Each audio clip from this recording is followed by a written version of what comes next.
10, 9, ignition sequence. We choose to go to the moon in this decade and do the other things, not because they are easy, but because they are hard. One small step for man, one giant leap for mankind. 1, 0, and liftoff. Mission complete, Houston. After serving the world for over 30 years, the space shuttle's earned its place in history and it's come to a final stop. Greetings from Mission Control Houston and welcome to today's International Space Station update. You're joining us here inside of the flight control room in Houston, Texas. Orbit 2 team currently on console, monitoring a very successful day on board the International Space Station. Being led today by Flight Director Scott Stover there in the middle of your screen. As mentioned, the team overseeing a very successful day, the arrival of the SpaceX Dragon spacecraft on board the International Space Station. And then joining me here in Mission Control right now to give us a few words about that, NASA Associate Administrator for Human Exploration and Operations, Mr. Bill Gerstenmaier.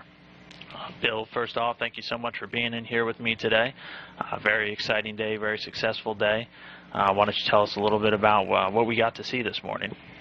Yeah, it was really my pleasure to be down here and actually get to witness the capture and berthing of the Dragon spacecraft to the space station. Again, I was here for the demonstration flight, and I got to watch a little bit of the tension as we learned how some of the systems would actually operate and work.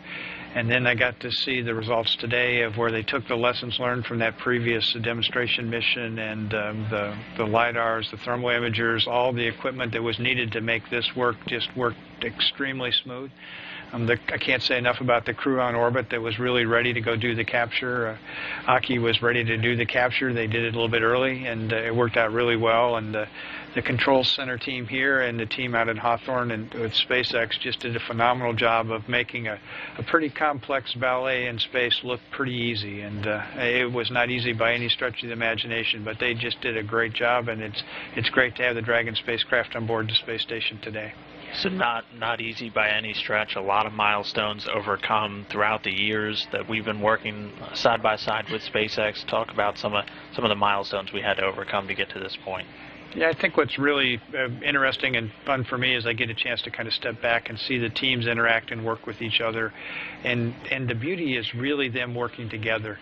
The SpaceX team has some new creative ways of doing business that are a little different than the way we would have done business from a NASA standpoint. The NASA team gets to see that. They get to learn from that. They can actually react and implement that in their ways of doing business. The NASA team also has some ways they've been doing things along, they've learned throughout history.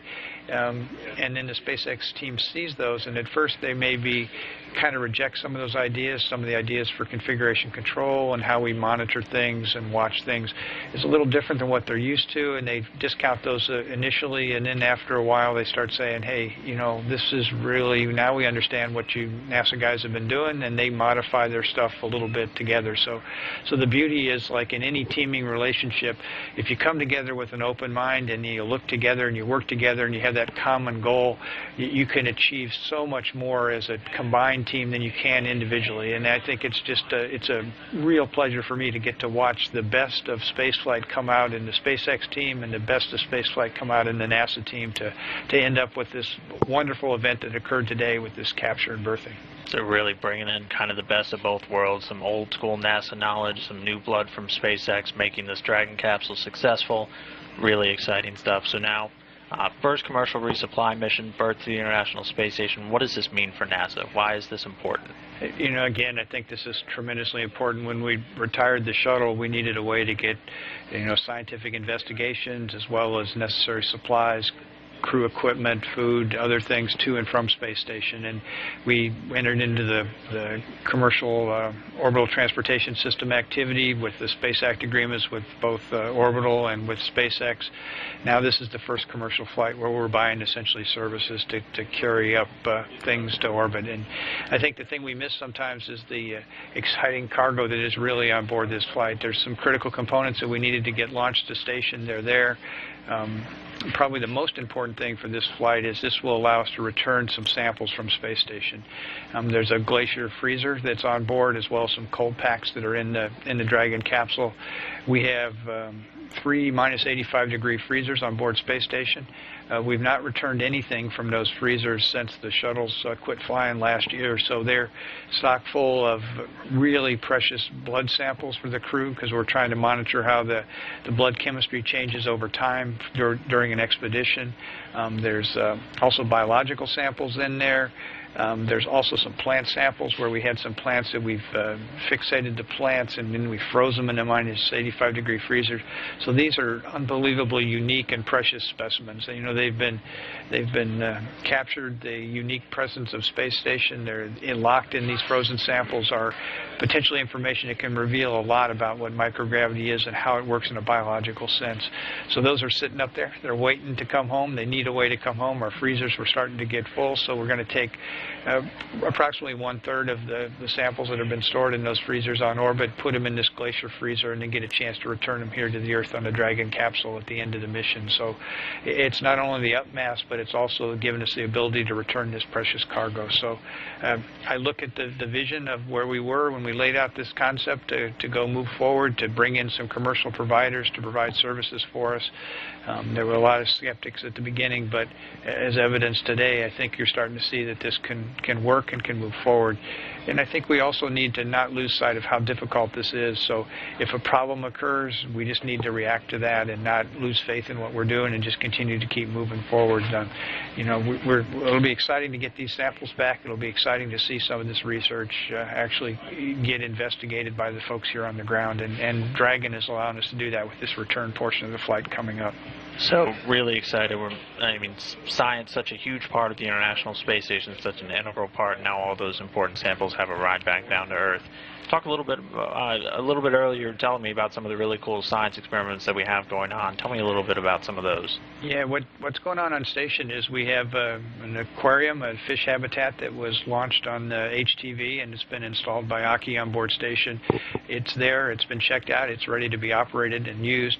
The fish are coming up on the Soyuz flight, and I was down here not only for the capture and berthing, but I was down here for the flight readiness review for the Soyuz flight. And on that Soyuz flight, we'll fly up some Makata fish that will actually inhabit the aquarium. And what's intriguing about that is we were looking at bone loss potentially with this. We've flown these fish before in space for a 16-day mission, but we've never been able to fly them for 60 or 90 days. And if you think about it, you know, humans that walk around on the Earth, we experience bone loss in space, but our systems are loaded by one gravity. You know, the bones are stressed by just walking around on the Earth. Or we fly rodents, same kind of thing. Their bones are loaded by one gravity.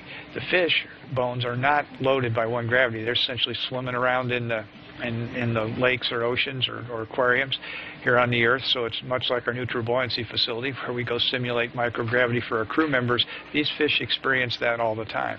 So now we'll fly these fish to space, put them in this habitat on board space station, and then we'll go look and see if they actually have the same bone loss phenomena that the terrestrially 1G loaded other animals have, or there's something different that goes on. And what this will do is this will allow the researchers to get more insight into the mechanism behind bone loss that occurs in space. So is it truly a one gravity loading condition? Can you compensate for it by putting the crews on treadmills and loading them with bungees, or doing the advanced resistive exercise device that they use, the ARAD?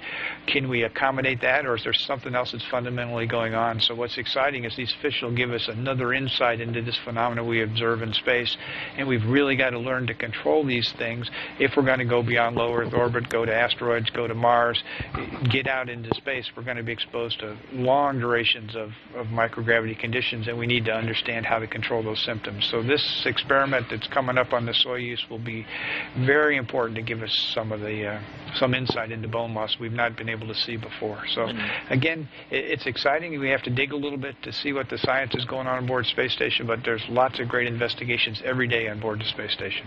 Did they put in a little plastic castle in that fish tank for that? I don't think there's a little plastic castle or any plastic plants in there, but you'll get a chance to see some of the video from station when the fish get. We'll definitely be following along with it. So again, Dragon commercial resupply, getting into full swing, but SpaceX isn't our only partner in the commercial resupply. We have another partner who's moving through and well on their way to soon supplying the International Space Station, and that's Orbital. Yep, and Orbital they're going to launch out of Wallops, Virginia, and Wallops Island, Virginia. They're out on the launch pad now. They've just moved the rocket out last week, and they lifted it up and installed it on the launch pad. They had to build essentially a launch pad from scratch. There was no launch pad for this rocket before, so they had to put in not only the cement infrastructure and the facility that holds the rockets, but they had to put in a propellant system that can handle cryogenic oxygen and kerosene to deliver it to the rocket. Also, there's some helium that needs to be supplied, etc. So there was a lot of buildup of the launch really pad, just ground up, building it from essentially open beach to essentially a launch pad. So they've been very busy getting that in place. There's been some, typical problems as they check things out. Valves don't quite function right. Systems leak a little bit. Some flanges needed to be retorqued. So they've been working through all those problems. But now they're at the point where the rocket is out on the launch pad. They'll do some fueling demonstrations. I think they start around the 20th of this month, so probably about 10 days from now. And what they'll do there is they'll actually fuel the rocket 3 times to make sure they can really understand how it gets fueled, to get all the precise timing down to get ready for the launch. Then they'll do a hot fire test after that completes, and that'll verify that the hold down system works, the launch countdown software works, all those things work. And then they'll do a launch probably later this year, probably sometime in December, that will launch with a dummy Cygnus capsule on top. It'll be just to check out the launch system to make sure the rocket can operate, and we'll get to see that. And then they'll do their demonstration to station sometime next year in 2013. So again, I think they're making good progress. Lots of challenges as things seem mundane, but to deliver minus 420 some degrees Fahrenheit oxygen at the right conditions, and by right conditions, right pressure and flow rates and all these things, is not a trivial experiment at all. It's not trivial to get the launch pad still ready. Rocket science. It's still rocket science, and they'll work through those things. So we'll see how these demonstrations and fill tests go over the next couple of weeks. But again, they're making good, solid progress and moving forward. They've got several rockets already at Wallops that are ready to go. They've got a couple Cygnus capsules that are there. So I think once they get through this kind of startup stuff, they'll be ready to go ahead and deliver cargo to station, which will be, again, another way to really effectively utilize station. And we really designed it that we need both of these companies. We can't do it just with SpaceX alone.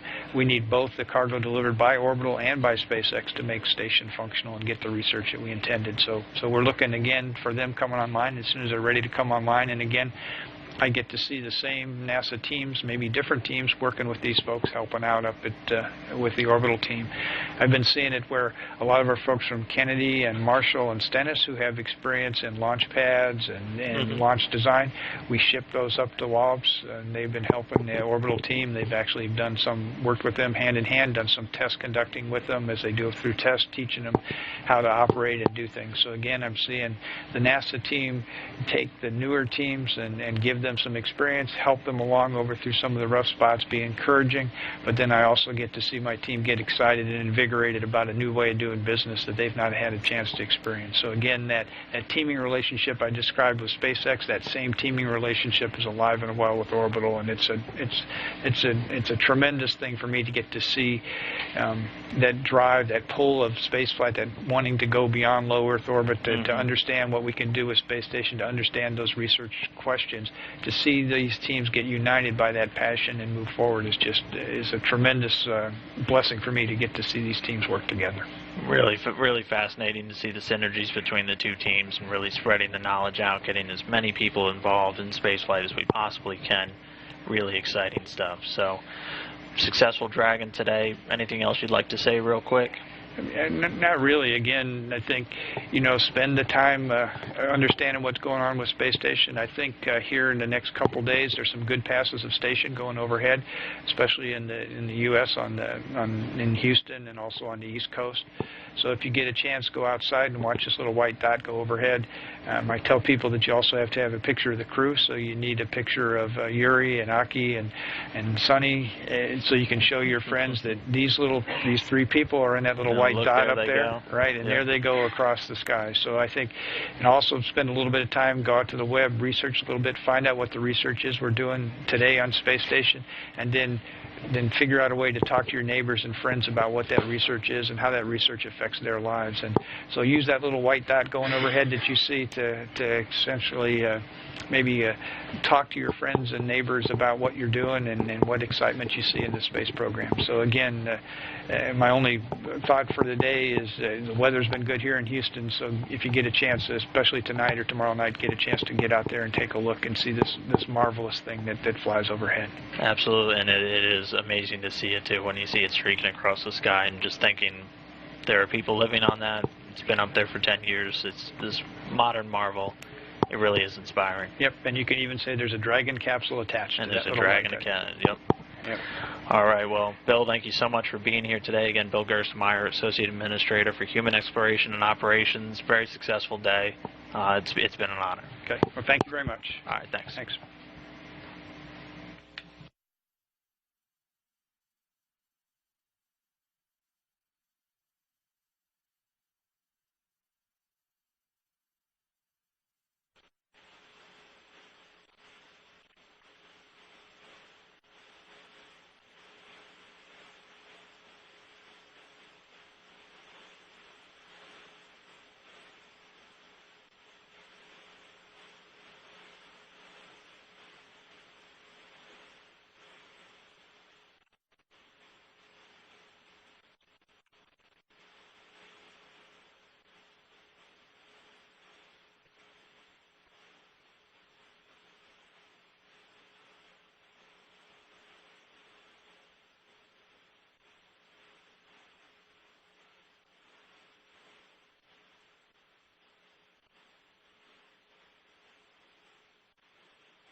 The International Space Station right now, just a little bit over the northern border of Mongolia, currently at an altitude of about 259 statute miles over the Earth's surface.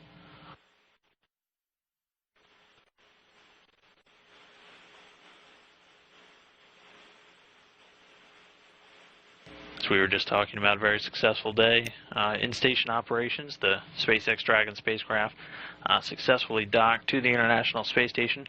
Here we can see NASA astronaut and Expedition 33 Commander Sunny Williams as she and Japanese astronaut Aki Hoshide are working to prepare to open the hatch into the Dragon spacecraft, wasting no time getting this ready.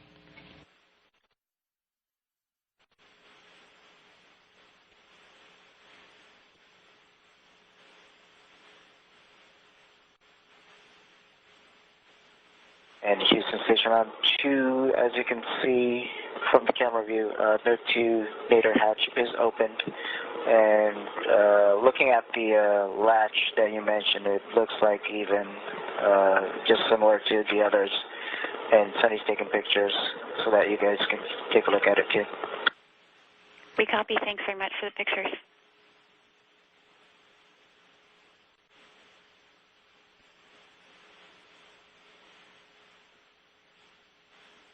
Okay, also we don't see any condensate. Copy. Thanks very much.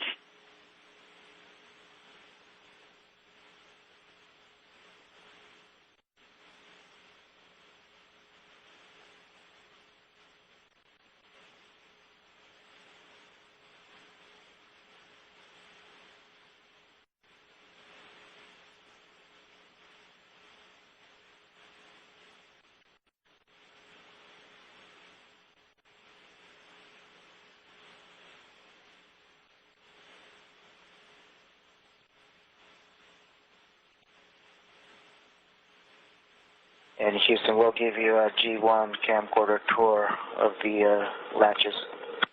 We're watching. That's great. Thank you. And the first one is the starboard aft latch. Okay, copy.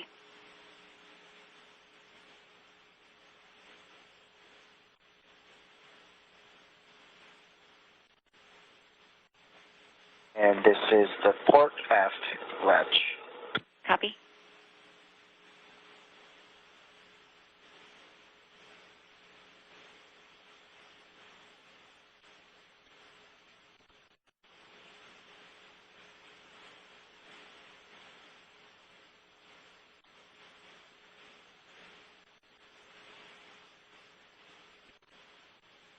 Here's the port forward latch. Got it.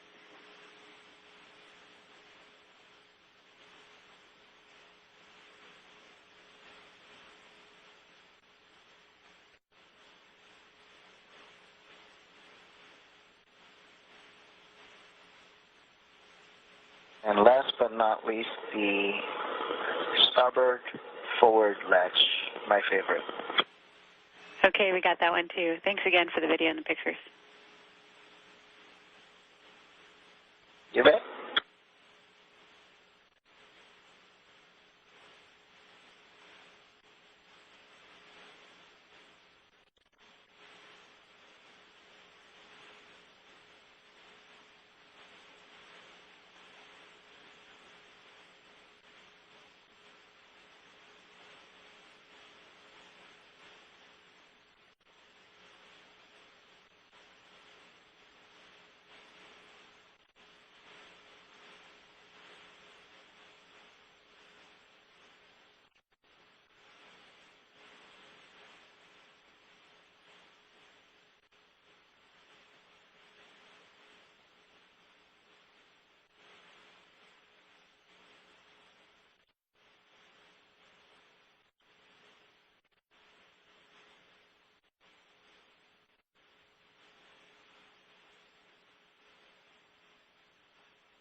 This is Mission Control Houston. Very successful day of robotic and visiting vehicle operations today with the International Space Station. SpaceX Dragon capsule was successfully grappled and berthed to its port on the Earth-facing side of the Harmony module. You can see the Dragon spacecraft here at its home, now connected to the International Space Station. Two of our astronauts on board, Sonny Williams and Aki Hoshide, working to finish all the pressurization and leak checks before they open up the hatch and go inside to begin unloading some of the cargo. It was grappled earlier this morning at 5:56 a.m. Central Time using the space station's robotic arm. We have a few clips of that, again taken from a little bit earlier this morning. Sonny Williams and Aki Hoshide were at the robotic controls throughout the entire morning as they watched Dragon on its final approach. They also had a crew command panel as they were inside of the cupola. Here you can see Sonny Williams using one of the station's cameras on board to photograph the spacecraft as it was in its final approach. It executed a number of stop and hold points throughout as teams did final go, no-goes for during its approach. Here you can see that space station robotic arm reaching out to grapple with the spacecraft.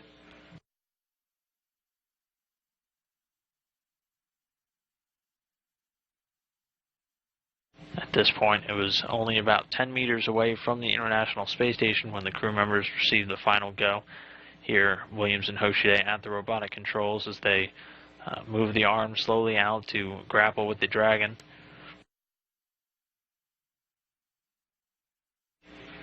As mentioned, that capture occurred at just around 5:56 a.m. Central Time this morning. Following that, crews down here in Mission Control maneuvered it into its final docking orientation before Williams and Hoshide took over the controls once more on board the International Space Station. to maneuver the Dragon into position and berth it to the Harmony module. The capsule being securely bolted at 8:03 a.m. Central Time.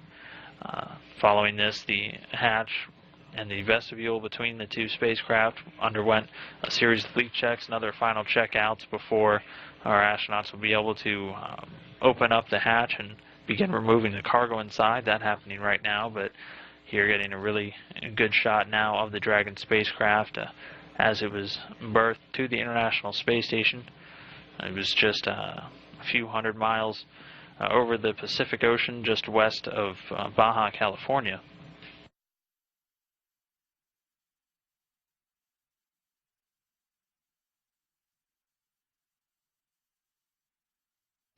Here we see Sonny Williams continuing to work to prepare that hatchway for its initial opening.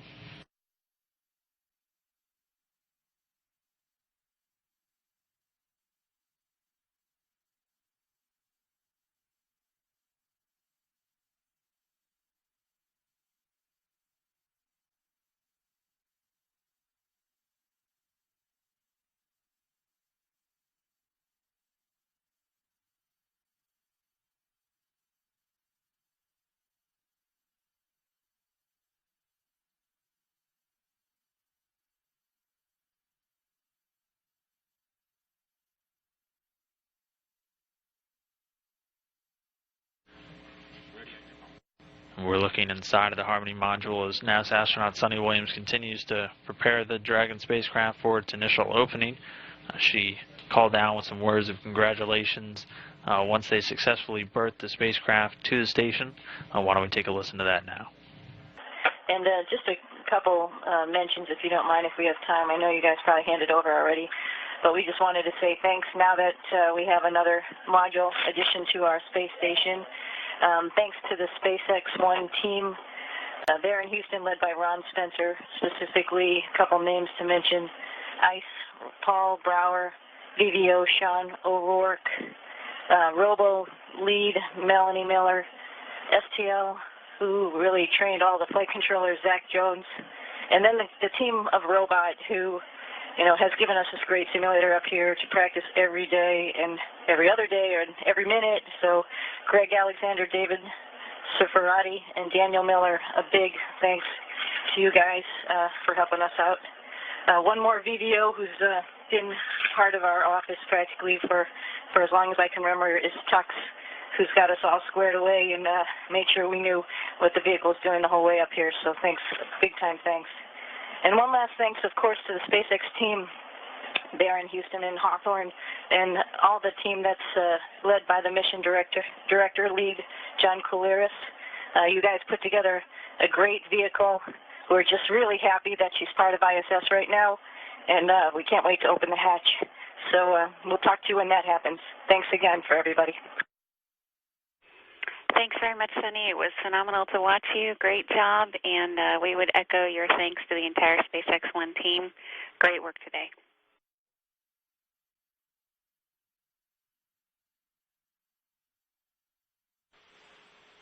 Then again, some words called down by NASA astronaut and Expedition 33 Commander Sonny Williams following the successful berthing of the SpaceX capsule to the International Space Station.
And this is Mission Control Houston. Again today, the Orbit 2 team currently on console being led by Flight Director Scott Stover. He's there in the white shirt and being joined at the Capcom position, serving as the communications link between the astronauts up in space and the controllers down here on the ground is Kate Rubens, there over on the left side. Those astronauts very busy today on board right now. The crew of Expedition 33 being led by NASA astronaut Sunny Williams all the way over there on the left. In the middle, she's joined by Russian cosmonaut Yuri Malenchenko, and then all the way on the right, Japan Aerospace Exploration Agency astronaut Aki Hoshide. The crew's very busy today with that successful docking of the SpaceX capsule. It was grappled with the space station's robotic arm earlier this morning at 5:56 a.m. Central Time. The crew then got a little bit ahead of schedule and managed to berth it to the International Space Station at 8:03 a.m. Central. This being SpaceX's first commercial resupply mission to the International Space Station, which launched back on Sunday from the Cape Canaveral Air Force Station, delivering a total of 882 pounds of supplies to this orbiting laboratory, including over 390 pounds of scientific research equipment. Meanwhile, on board the station, Sunny Williams began her day doing a quick checkout and routing some cables for the crew command panel, which she used throughout the final SpaceX approach to maintain communication with the vehicle, and also the ability to send commands both during this berthing and then later on during the departure phase. She was also monitoring the Dragon spacecraft throughout its entire approach and then capturing it with the space station robotic arm. Following that, she sat back for a few moments along with Aki Hoshide while ground robotics controllers maneuvered the spacecraft into its pre-installed position before finally taking back over and then berthing the Dragon spacecraft. Here we can see her doing what will take up much of the rest of her day, preparing the hatchway in the Harmony module for its initial opening before the astronauts can enter inside and start unloading some of that cargo.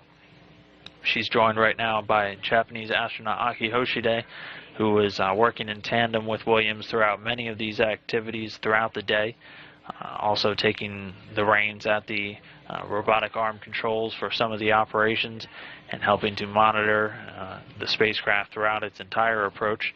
He's also been doing a lot of work on the vestibule, the connection between these two spacecraft, the Dragon and the International Space Station, and he'll continue to work on that throughout the rest of the day. Then our third Expedition 33 crew member, Russian cosmonaut Yuri Malenchenko, has been doing a few research experiments on board in the Russian segment.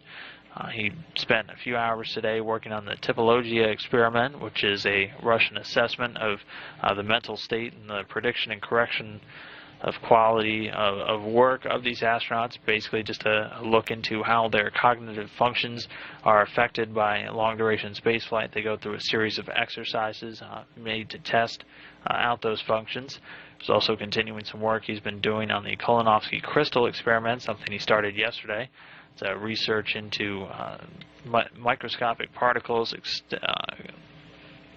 being suspended in an electromagnetic trap. So a pretty complex physics experiment, one of many of a suite of physics experiments taking advantage of that microgravity environment of the International Space Station. He's also doing some pre-pack work for a Freon leak analyzer, which will be returned on this Dragon spacecraft, part of the over 1,600 pounds of supplies it'll be bringing back down to the Earth's surface. He's also doing some measurements of harmful contaminants using the countermeasure system inside of the Russian Zvezda service module. Just some of the routine replacement work also on the toilet will take up some of his time later in the afternoon. But again, all eyes on this successful capture and berthing of the Dragon spacecraft. The station configuration, as you can see now, with the Dragon all the way on the left there, docked to the Earth-facing side of Harmony.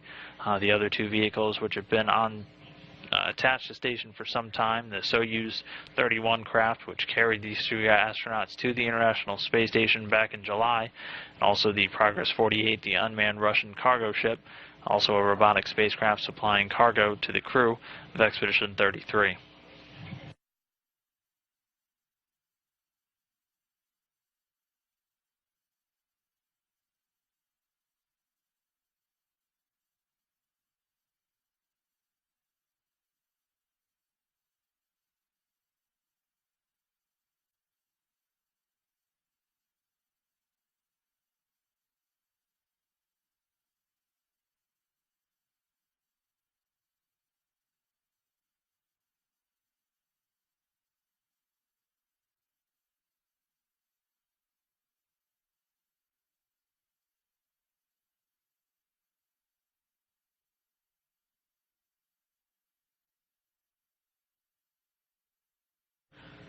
So continuing to look inside of the Harmony module is NASA astronaut Sonny Williams and Japanese astronaut Aki Hoshide continue to work on this nadir or Earth-facing port of Harmony, where the SpaceX Dragon capsule is currently docked. They're working to remove some of the common berthing mechanism items on this hatchway, pressing towards an early open of the hatch as soon as possible, looking to get it done hopefully before this afternoon.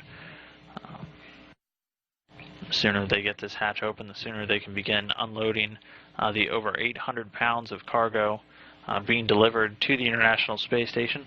Among that includes over 260 pounds of crew supplies, generally items like clothing and food for these expedition crews. Also has about 390 pounds of scientific research equipment meant to support experiments in plant cell biology, human biotechnology, and also various materials technology demonstrations. Also carrying up 225 pounds of generic station hardware, usually a few spares for life support systems and also other items just to keep the station running in tip-top order. And then several pounds of other miscellaneous supplies also packed on board of the Dragon spacecraft. However, possibly one of Dragon's most important roles will be its ability to bring items back down to the ground. Associate Administrator of Human Exploration and Operations, Bill Gerstenmaier, was discussing that importance with us a little bit earlier in today's show, telling us about some of the items stored inside the freezers on board the International Space Station, which haven't had a trip back down to the planet since the retirement of the NASA space shuttle. So Dragon providing that invaluable ability to return scientific research items such as biological samples and also plant samples or any other items stored inside of those freezers. It'll be returning with almost twice what it came up to the station with, coming back with about 1,670 pounds of supplies. Among that will be 866 pounds of the lion's share of scientific research items. This is such an important task for the spacecraft, as many of the ongoing research studies on board station can't really complete or begin gathering data until these samples are returned back down to Earth for researchers to take a look at in labs down here on the Earth's surface. So Dragon really providing a very vital piece to the utilization and continuing science that's happening on board the International Space Station.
Expedition 33 crew members Sonny Williams and Aki Hoshide continuing to work on the Earth-facing side of the Harmony module here as they continue to prep that port for its initial opening so they can enter into the SpaceX Dragon spacecraft, which just docked a few hours ago this morning.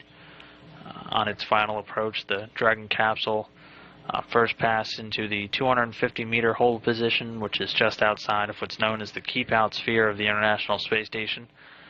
After getting the final go at that point, it continued on its approach, stopping again at a 30-meter hold point, once again giving teams here in Mission Control Houston and out at SpaceX Mission Control in Hawthorne, California, a chance to ensure all the systems were functioning as they should before giving one final go, moving it into the 10-meter position where its final hold was done, and then positioning it for capture. The two crew members seen here, Sonny Williams and Aki Hoshide, at the robotic controls on board the International Space Station, reached out with the station's Canada Arm 2, or the Space Station robotic arm, and then at about 5:56 a.m. Central Time, they successfully grappled with that SpaceX craft.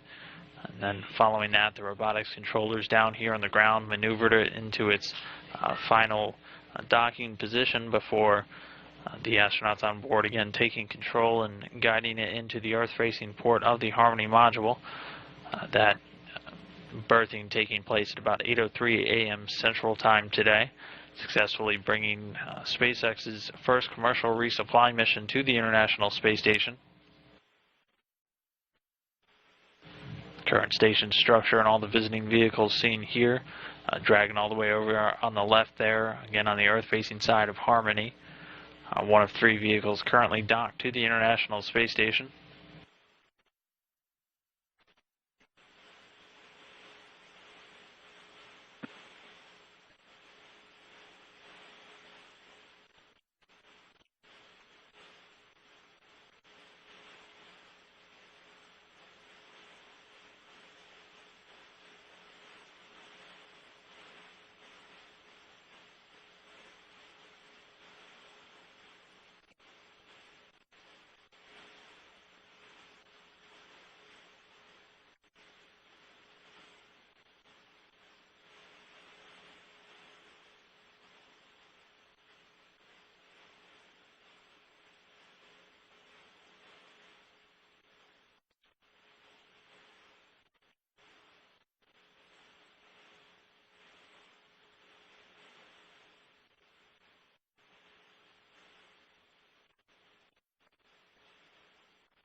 We're continuing to look over the shoulders of Expedition 33 Commander Sonny Williams and Flight Engineer Aki Hoshide as they continue to work on this hatchway of the Harmony module, working to remove some of the components of the common berthing mechanism before they can eventually open up the hatchway and enter into the Dragon capsule, which was just berthed to the International Space Station a few hours ago at about 8:03 a.m. Central Time. Getting a pretty fantastic view of Dragon here as the station passes over the Pacific Ocean. It's currently about 260 miles over the southern Pacific, heading southeasterly, and will cross over the very southern tip of Chile and Argentina before moving out over the Atlantic Ocean. Dragon, the first full-up commercial resupply mission to the International Space Station. Designated SpaceX CRS-1, this flight delivering a total of 882 pounds to the orbiting laboratory. It will remain on board attached to the station for about 18 days while the crew offloads all the cargo on board and also moves in the 1,600 pounds of supplies that will be returning as the Dragon enters through the Earth's atmosphere and splashes down in the Pacific Ocean for a return back down to Earth.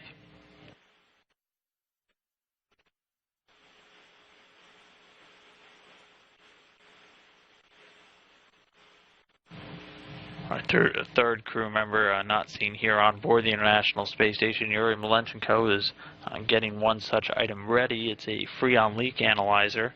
We return back down with a number of other items on board the Dragon spacecraft. About 500 pounds of vehicle hardware, including this leak analyzer, will be returned back down on Dragon for engineers to take a look at back down here on the ground.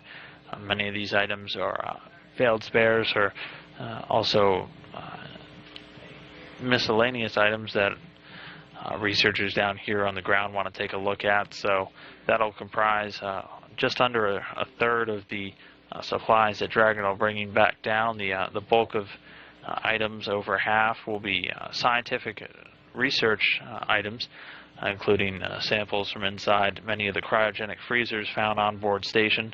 There are also other larger items that haven't been able to come back down on the Russian Soyuz craft, which is a crew craft, has very limited space for bringing back down any research items as it returns to the Earth's surface.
Houston Station on 2 for Vespa outfit, just to let you know, all 4 CPAs are removed. We're going to tuck the cables and secure it after we remove the center disc cover. Okay, we copy all 4 removed, and that you'll secure it after the center disc cover. Thanks, Aki. Aki Hoshide calling down as they continue to remove some of the items from the common berthing mechanism so they can open up this hatchway to the Dragon spacecraft. They're hoping to have that done before early afternoon today so they can get inside and start unloading that cargo as soon as possible.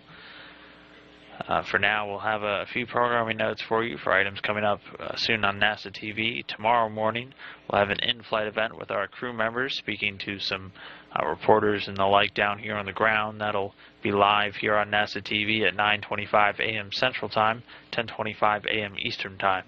And as always, be sure to check out the NASA video file immediately following today's broadcast, starting at 11 a.m. Central Time, 12 p.m. Eastern. So successful docking of the SpaceX Dragon capsule to the International Space Station. Very successful day on orbit for this crew. Be sure to check out those events tomorrow, and we'll return with more International Space Station update. For now, we'll go ahead and sign off. This is Mission Control Houston. Der heute geplante Weltraumsprung des Extremsportlers Felix Baumgartner muss aufgrund der schlechten Witterung abgesagt werden. Baumgartner will aus fast 37 Kilometern Höhe springen und so die Schallmauer durchbrechen. Ich bin bereit, heute oder nächste Woche, mir ist das egal. Ein neuer Versuch ist jetzt für Sonntag geplant. Die Kapsel geht zurück in den Hangar. Das Wetter in der Wüste von New Mexico spielt einfach nicht mit. Nun peilt das Team von Felix Baumgartner den Sonntag als nächsten möglichen Starttermin an. Ich will die Schallmauer durchbrechen, auf jeden Fall will ich sie durchbrechen. Der 43-Jährige scheint seinen Optimismus wiedergefunden zu haben. Ich bin bereit, heute oder nächste Woche, mir ist das egal. Wie enttäuscht er aber nach dem Startabbruch am Dienstag war, zeigt dieses Foto nur zu gut. Jetzt wird er erst einmal mit seiner Familie Zeit verbringen, um neue Kraft zu schöpfen. Und sollte der Rekordsprung auch am Sonntag nicht klappen, ist er theoretisch noch bis Mitte November möglich. Klappt es bis dann immer noch nicht, muss Baumgartner bis nächsten Sommer warten. Der geplante Zusammenschluss des europäischen Luftfahrtunternehmens EADS mit dem britischen Rüstungskonzern BAE ist gescheitert. In einer gemeinsamen Erklärung hieß es, die Interessen der beteiligten Regierungen seien nicht in Einklang zu bringen gewesen. Die Gespräche waren zuletzt von einem Streit zwischen Deutschland, Frankreich und Großbritannien über staatliche Beteiligungen blockiert worden. Durch die Fusion wäre der weltweit größte Luftfahrt- und Rüstungskonzern entstanden. Alles bleibt, wie es ist. Und bei Eurocopter, der Hubschraubertochter von EADS in Donauwörth, wird man nicht sonderlich traurig sein. Zu diffus waren die Zusagen der Konzernmutter über Arbeitsplätze und Standorte. Es lagen zwar kurzfristige Garantien vor, aber eine Megafusion mit BAE hätte gewiss einige Projekte in Frage gestellt. Auf den ersten Blick gibt es jedoch wenig Überschneidungen. EADS konzentriert sich auf das Geschäft mit Zivilflugzeugen, Raumfahrttechnik und militärischen Drohnen. BAE ist überwiegend aktiv im Rüstungsgeschäft mit Kampfflugzeugen, militärischen Computersystemen und Kriegsschiffen. Entstanden wäre eine weltweite Nummer 1, die viele unter Druck hätte setzen können, so auch Regierungen, und vielen Beteiligten war offenbar Unwohl dabei. Eine Konzentration hat auch immer zwei Seiten. Die Anbieterseite gegenüber den Verteidigungsministerien und damit den Steuerzahlern darf nicht zu monopolistisch werden. Zunächst sah es so aus, als ob Großbritannien abspringen wollte.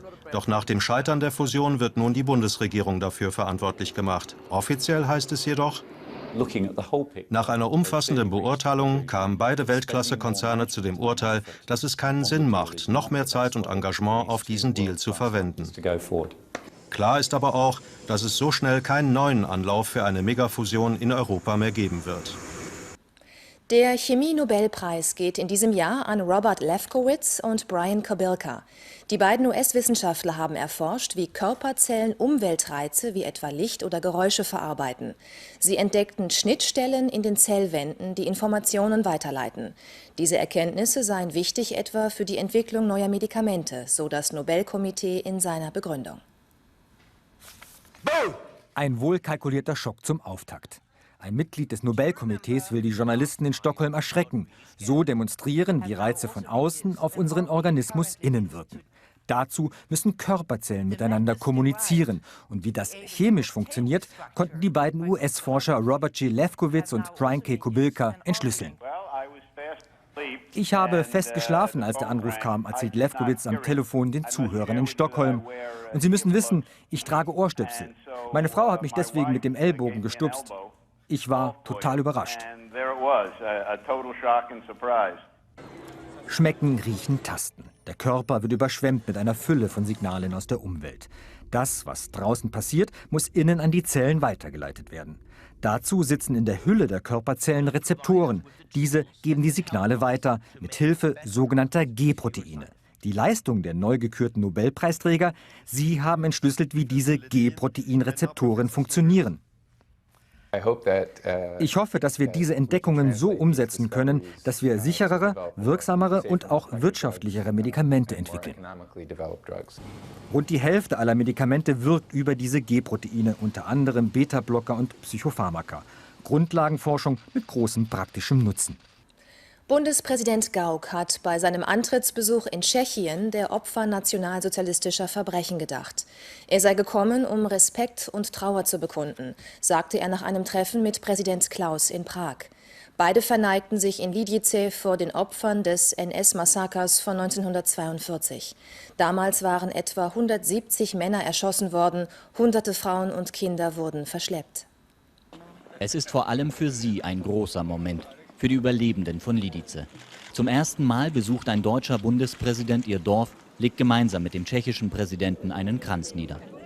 1942 wurde Lidice von den Nationalsozialisten völlig zerstört. Die männlichen Dorfbewohner wurden ermordet, Frauen und Kinder deportiert. Gauck betonte, er sei sich dieser Wunden bewusst. Der Besuch heute sollte ein klares Zeichen sein. Dieses Deutschland ist komplett anders, als andere Deutschland es waren. Wenn wir hierher kommen, dann kommen wir mit Respekt und auch mit Trauer für das, was Vorgängergenerationen angerichtet haben. Die Vertreibung der Deutschen aus Tschechien sprach Gauck nur indirekt an. Die Verbrechen der Deutschen seien der Kern aller Schicksale. Zu den anderen Themen wollte er sich zu einem späteren Zeitpunkt äußern. Zustimmung vom tschechischen Präsidenten Klaus. Der Blick in die Zukunft solle nicht verbaut werden. Es sei wie bei einem Auto. Ohne einen Rückspiegel im Auto, so Tschechiens Präsident Václav Klaus, kann kein Auto fahren. Aber er darf nicht so groß sein, dass er die Sicht nach vorn völlig versperrt. Die Herzen vieler Tschechen hat Gauck mit seinem Besuch gewonnen. Gauck verkörpere ein herzliches Deutschland, meinte eine Anwohnerin von Lidice. Vor genau 10 Tagen jährte sich dieser historische Moment zum 23. Mal. Um Ihnen mitzuteilen, dass heute Ihre Ausreise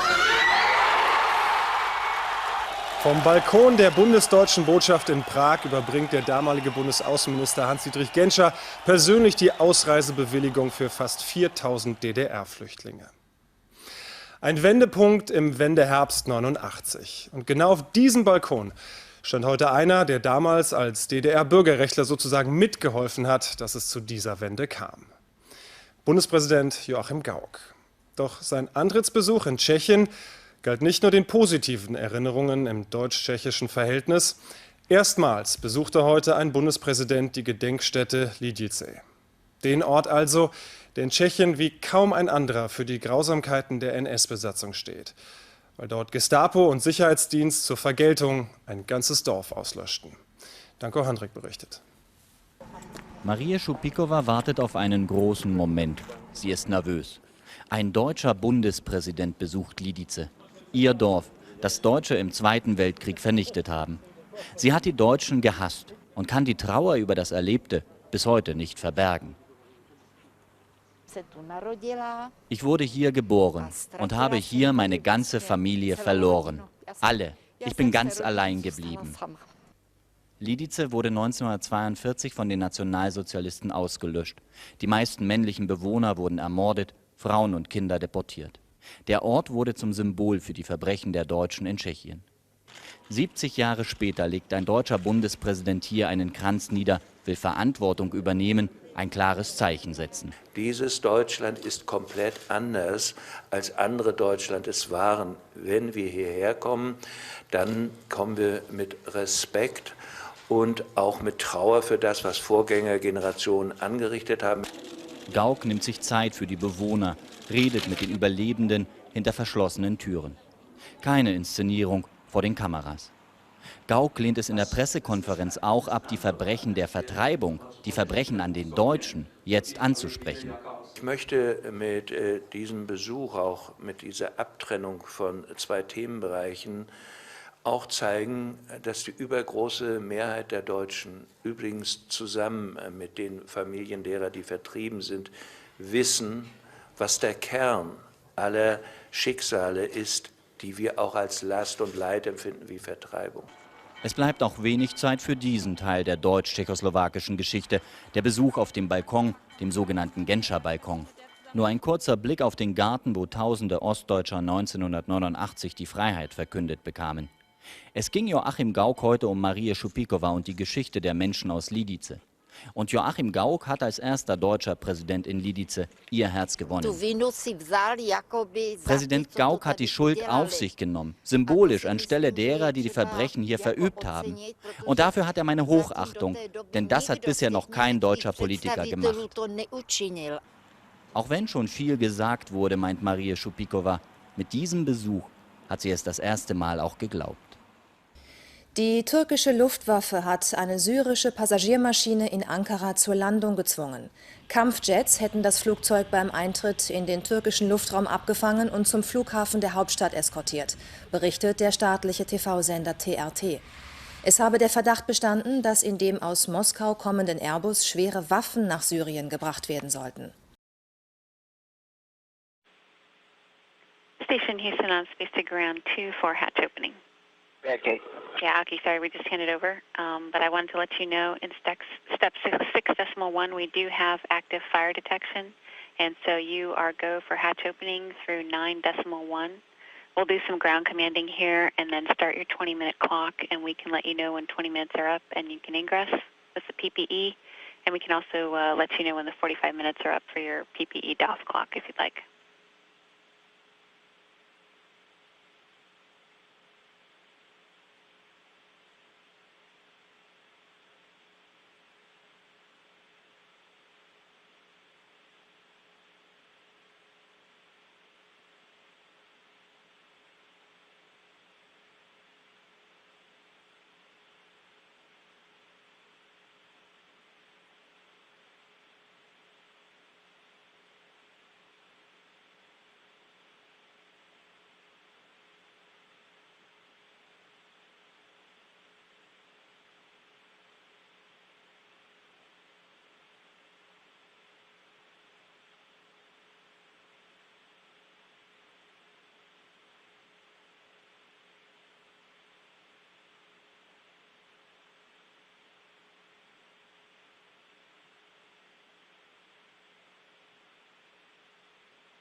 Houston Station on 2, Dragon hatches open and MPEVs are closed.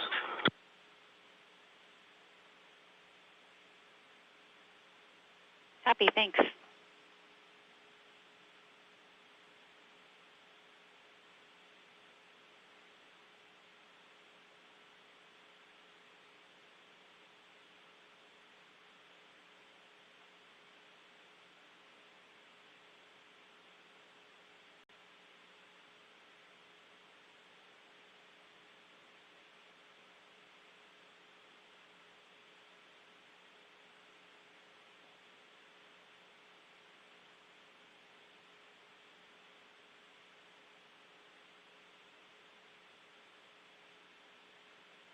And Houston, station on 2, Sunny reports. Visual inspection of the Dragon is good. No condensation. General conditions are good. Copy all. Thanks very much.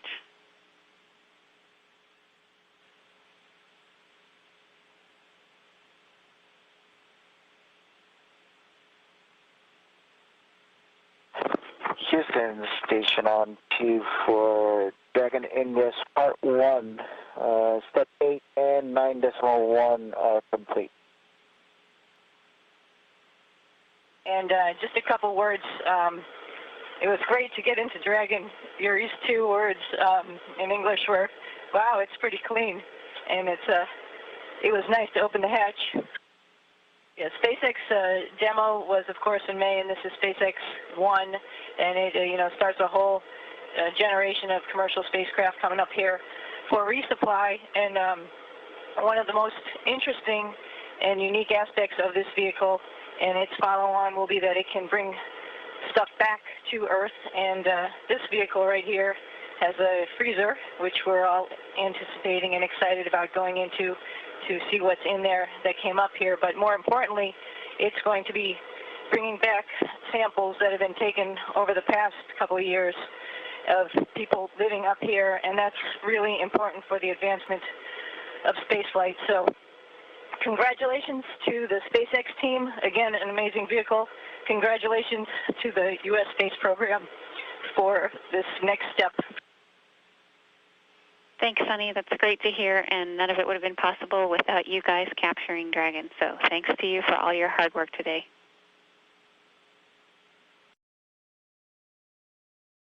So station, this is Houston. Are you ready for the event? Houston, this is the International Space Station. We are ready for the event. ABC News, this is Mission Control Houston. Please call station for a voice check. Station, this is ABC News. How do you hear me? I got you loud and clear, Lisa. How do you hear me up here on the International Space Station? You sound like you're right next door, but I know you're not. Good morning. Thank you for talking with us. Only two. Oh, it's my pleasure. And we're only 220 miles above the Earth, so we're not that far away, just going sort of fast. How's the weather up there today? Absolutely beautiful, just like every day up here. It's nice to see the Earth and the clouds down below. Getting to the point that I sort of miss a little bit of rain, but every day is a beautiful day up here. Now, you snagged a Dragon yesterday. Tell me about some of the cargo, and I understand they even brought you a little dessert. That's a fact. Actually, Golden Hands Aki Hoshidi was at the controls and grabbed the Dragon, and then we brought it close next to the space station, and then I got to actually berth it, so that was pretty fun. A lot of cargo. You might see behind me. We started taking stuff out. Some of the white bags right behind me is all the cargo. This is a crew care package which we got. We also got a little dessert, just like you said. Got a little ice cream, so we're looking forward to having that tonight. We just unpacked it this afternoon, so we put it in our refrigerator here, waiting to have it tonight. That looks good. Yeah, it's quite a treat. We don't usually have this type of stuff up here. It's usually, thermostabilized or dehydrated that we're hydrating. So, homemade ice cream is something special, and we're going to have a little party. We, Aki and I were telling Yuri about it last night, and tonight's our dessert night. So we're in the middle of an election here. How are you going to vote from space? Well, luckily, I was able to be an early voter. So while it got in sort of right under the wire, while we were in Kazakhstan in July, I actually submitted my vote, double enveloped it. My husband took it home and sent it in for me. So luckily, I already voted. We'll see if I made the right choice.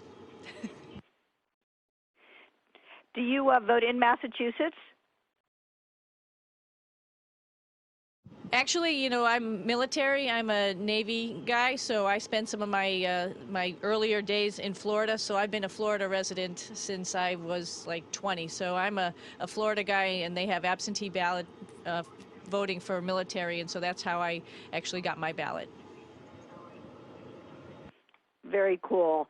How would you compare this stay on your space station compared to the one you had before? This is your second hitch up there. You know, last time was really dynamic because we were right in the middle of building the space station, and you know, I thought this time would be a little less dynamic maybe and a little bit more concentrated on science, and that it is for sure. Every day is a little bit different, doing all sorts of amazing science experiments, from fire to capillary action to medical experiments. And I thought that was going to be really exciting, and it is. But then on top of that, we are doing some pretty dynamic operations. Since we've been here, we've had an HTV, a Japanese cargo vehicle, arrive and release it. We've had Progress come and go. We've had Soyuz come and go, and now we have Dragon coming and going, as well as we did a couple EVAs, and there might be another one on our plate coming up in the next 2 weeks, as well as the rest of our 33 crew, which is coming up here also in 2 weeks. So it's been pretty crazy. It's been one thing after another. I think it's the next step in space exploration to make it almost, not necessarily routine, but almost very action-packed, and that's what should be expected. You're like a giant truck stop in space. But let me ask you a minute about your triathlon. What prompted you to do a triathlon, floating that far above the Earth?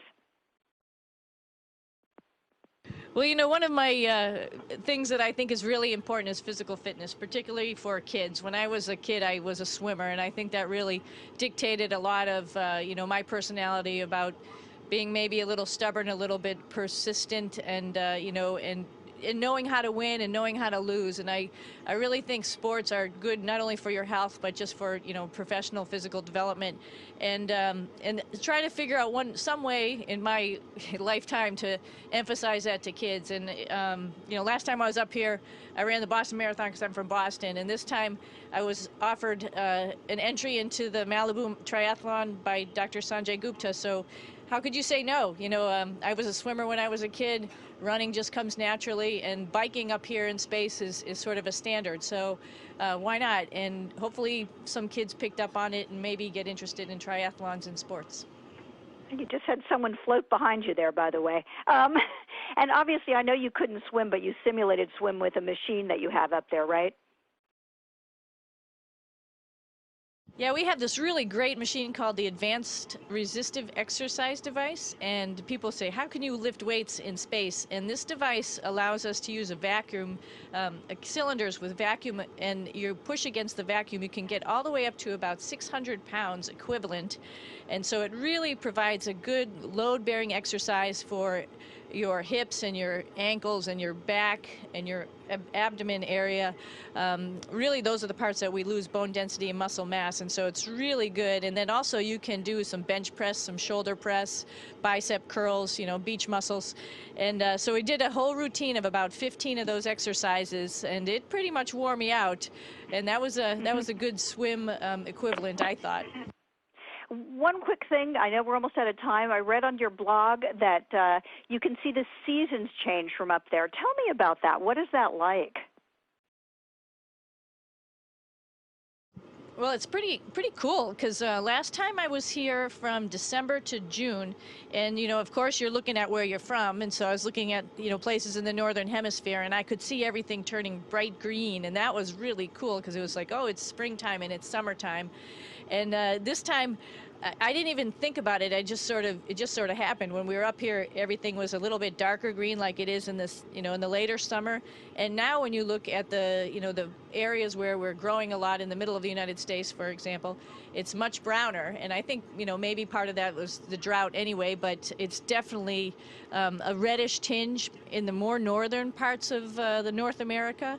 And this time, I've been paying attention to other parts of the world that I don't really know very much about, the southern hemisphere, and this time I could see those turning green, green, green, and you can definitely tell there are different cloud coverage in the world when the seasons change, particularly spring and fall. So it's obvious from up here the tilt is changing. Other interesting things happen, of course. The northern lights and the southern lights sort of change too. So all sorts of cool changes you can watch on the Earth. Sonny, thank you so much. We are unfortunately out of time. I'd love to spend more time with you, and I know you missed that cup of coffee. I'm having mine now. I hope you get yours soon when you get back to Earth. Thanks so much. Thank you very much, and I'll wait for that cup of coffee. Floating in space is pretty fun. Station, this is Houston ACR. That concludes the ABC News portion of the event. Please stand by for a voice check from CNN. Look at the live picture. Amazing. Station, this is CNN. How do you hear me? Europe and Asia. That's going to happen next. CNN, we've got you loud and clear from the International Space Station. How do you hear us? I hear you just fine. We just got into a commercial break, so we'll be up with your live interview with Don Lemon in 3 minutes. His name is Don, D-O-N. Okay, copy that. Don Lemon.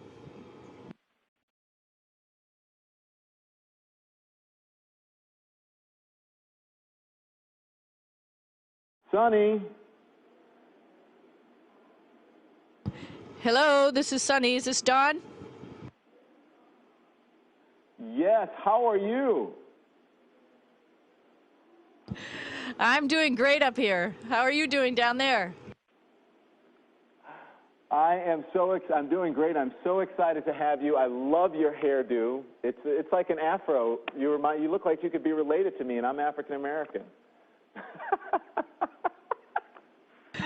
Well, I'm letting it grow. You know, I got it cut right before I launched, and I had really long hair right before that. So I decided I'm just going to let it grow out here and see what it looks like. It's getting a little bit weird, but it's still fun.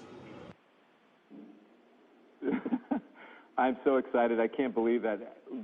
Technology is amazing. I know we've done this before, but every time I see it or I get to do one of these interviews, it's unbelievable. Did you ever think in your wildest dreams, I know that you wanted to be an astronaut, but did you ever think in your wildest dreams that you'd be doing what you're doing and physically where you are right now at the space station?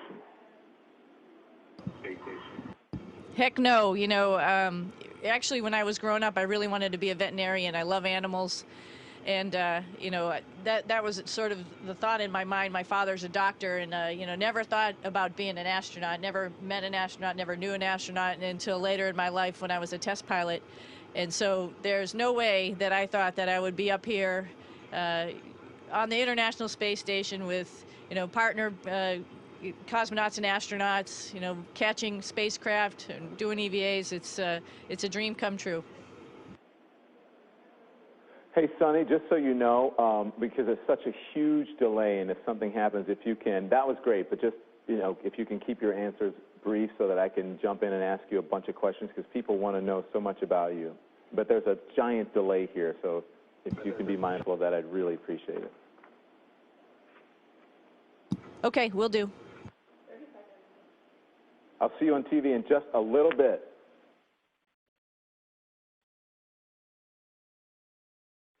"20 seconds back from commercial.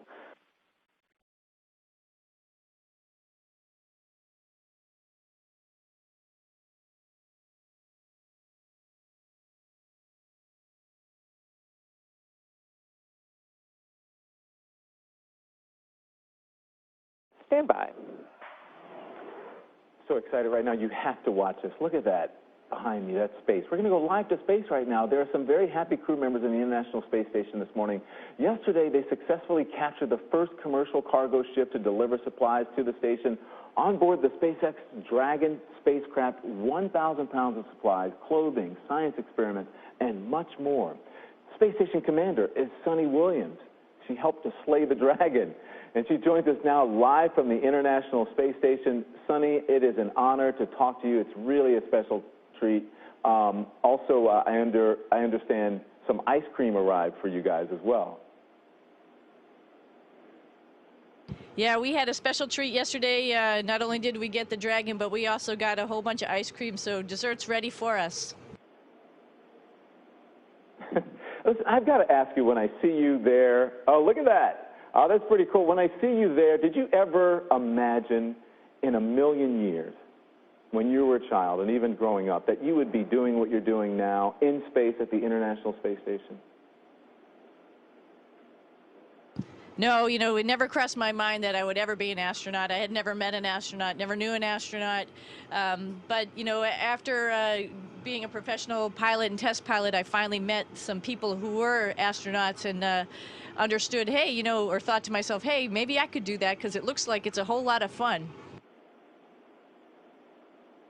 Yeah, it does look like a whole lot of fun. I keep looking over because there's a bigger monitor here, and I'm wanting to look at you. The Dragon spacecraft marks the beginning of really a new evolution for spaceflight. Private companies now taking over the work that governments did before. What do you make of that? Is it helpful to the program? Absolutely. A little competition is really good because it makes people a little bit better at what they're doing. And now that we have a commercial spacecraft coming up here to do the resupply, NASA can actually concentrate on other stuff, going beyond low Earth orbit, making a big rocket to potentially get us back to the moon, onto Mars, more into exploration. And so, yeah, commercial companies coming up to the International Space Station, I think, is a great idea. We talked to you, said never in a million years would you imagine that you would be doing this. You wanted to be a veterinarian. Only a handful of people can say they have been the commander of a space station. You're a woman. That is definitely an accomplishment.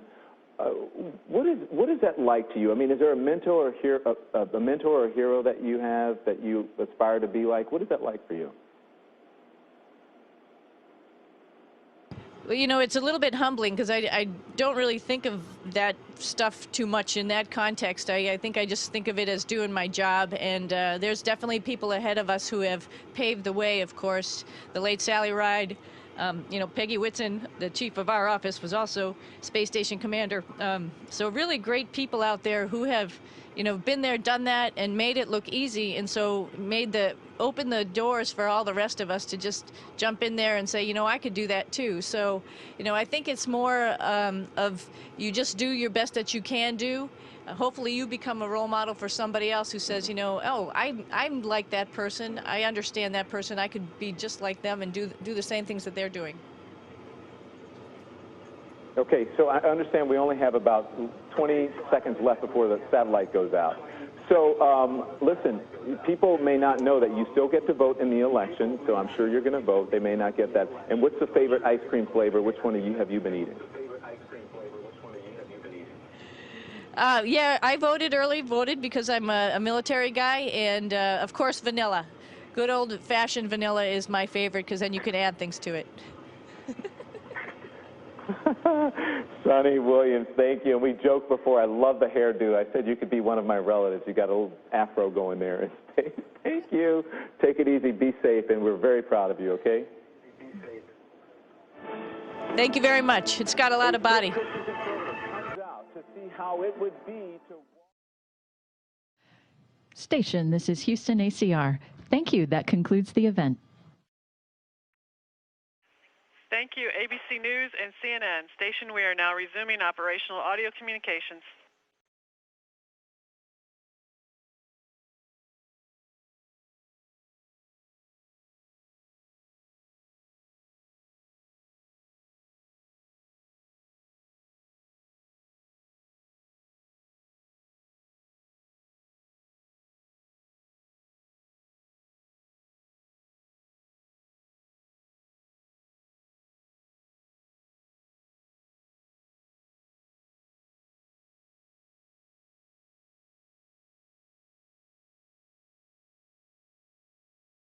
Good morning from Mission Control Houston, and welcome to today's International Space Station update. Joining us here inside of the flight control room in Houston, Texas, the Orbit 2 team on console right now, monitoring each of their respective systems being controlled on board this orbiting laboratory. Today's team being led by Flight Director Royce Renfrew there on the right, and joining him at the Capcom position, veteran astronaut Sandy Magnus, serving as the communication link between all of our controllers down here on the ground and the astronauts up in space. Those astronauts right now, the crew of Expedition 33. You see Commander Sonny Williams here unpacking some of the cargo that was recently brought up on the SpaceX Dragon capsule, which docked to the International Space Station yesterday morning. Williams will spend much of her day today dealing with a few housekeeping tasks around the International Space Station. She was working on the station's environmental health system, which helps to ensure these astronauts' breathing atmosphere and drinking water is kept in healthy shape. So she was working on the total organic carbon analyzer, which looks to track any potential contaminants that may be in the astronauts' drinking water. She was filling out a buffer container in there and also taking some water samples from the astronauts' water processor assembly. Aside from that, she was unloading a few items from this Dragon spacecraft, unpacking the double cold bag, and also activating some of the NanoRacks experiments that have come up. Also transferring a few cold stowage items from one of the glacier freezers on board Dragons over to one of the station experimental Merlin lockers. She'll also be doing a few housekeeping tasks, cleaning some of the bacteria filters in nodes 1 and 3 over on the U.S. segment, and just a little while ago wrapped up speaking to some reporters down here on the ground with ABC News and CNN. Also in the view there, you can see Japan Aerospace Exploration Agency astronaut Aki Hoshide, who's spending the vast majority of his time today unloading some of the cargo from that Dragon capsule. He'll also be swapping out one of the removable hard drives in the crystal liquids and crystallization experiment. Again, much of his time today will be spent unloading some of the 882 pounds of supplies that were delivered on that Dragon spacecraft. The crew will have about 18 days to unload all of the cargo and move in everything that'll be carried back down to the ground. So with that hatch now open as of yesterday afternoon at 12:40 p.m. Central Time, crew getting right to work unloading all the items brought up.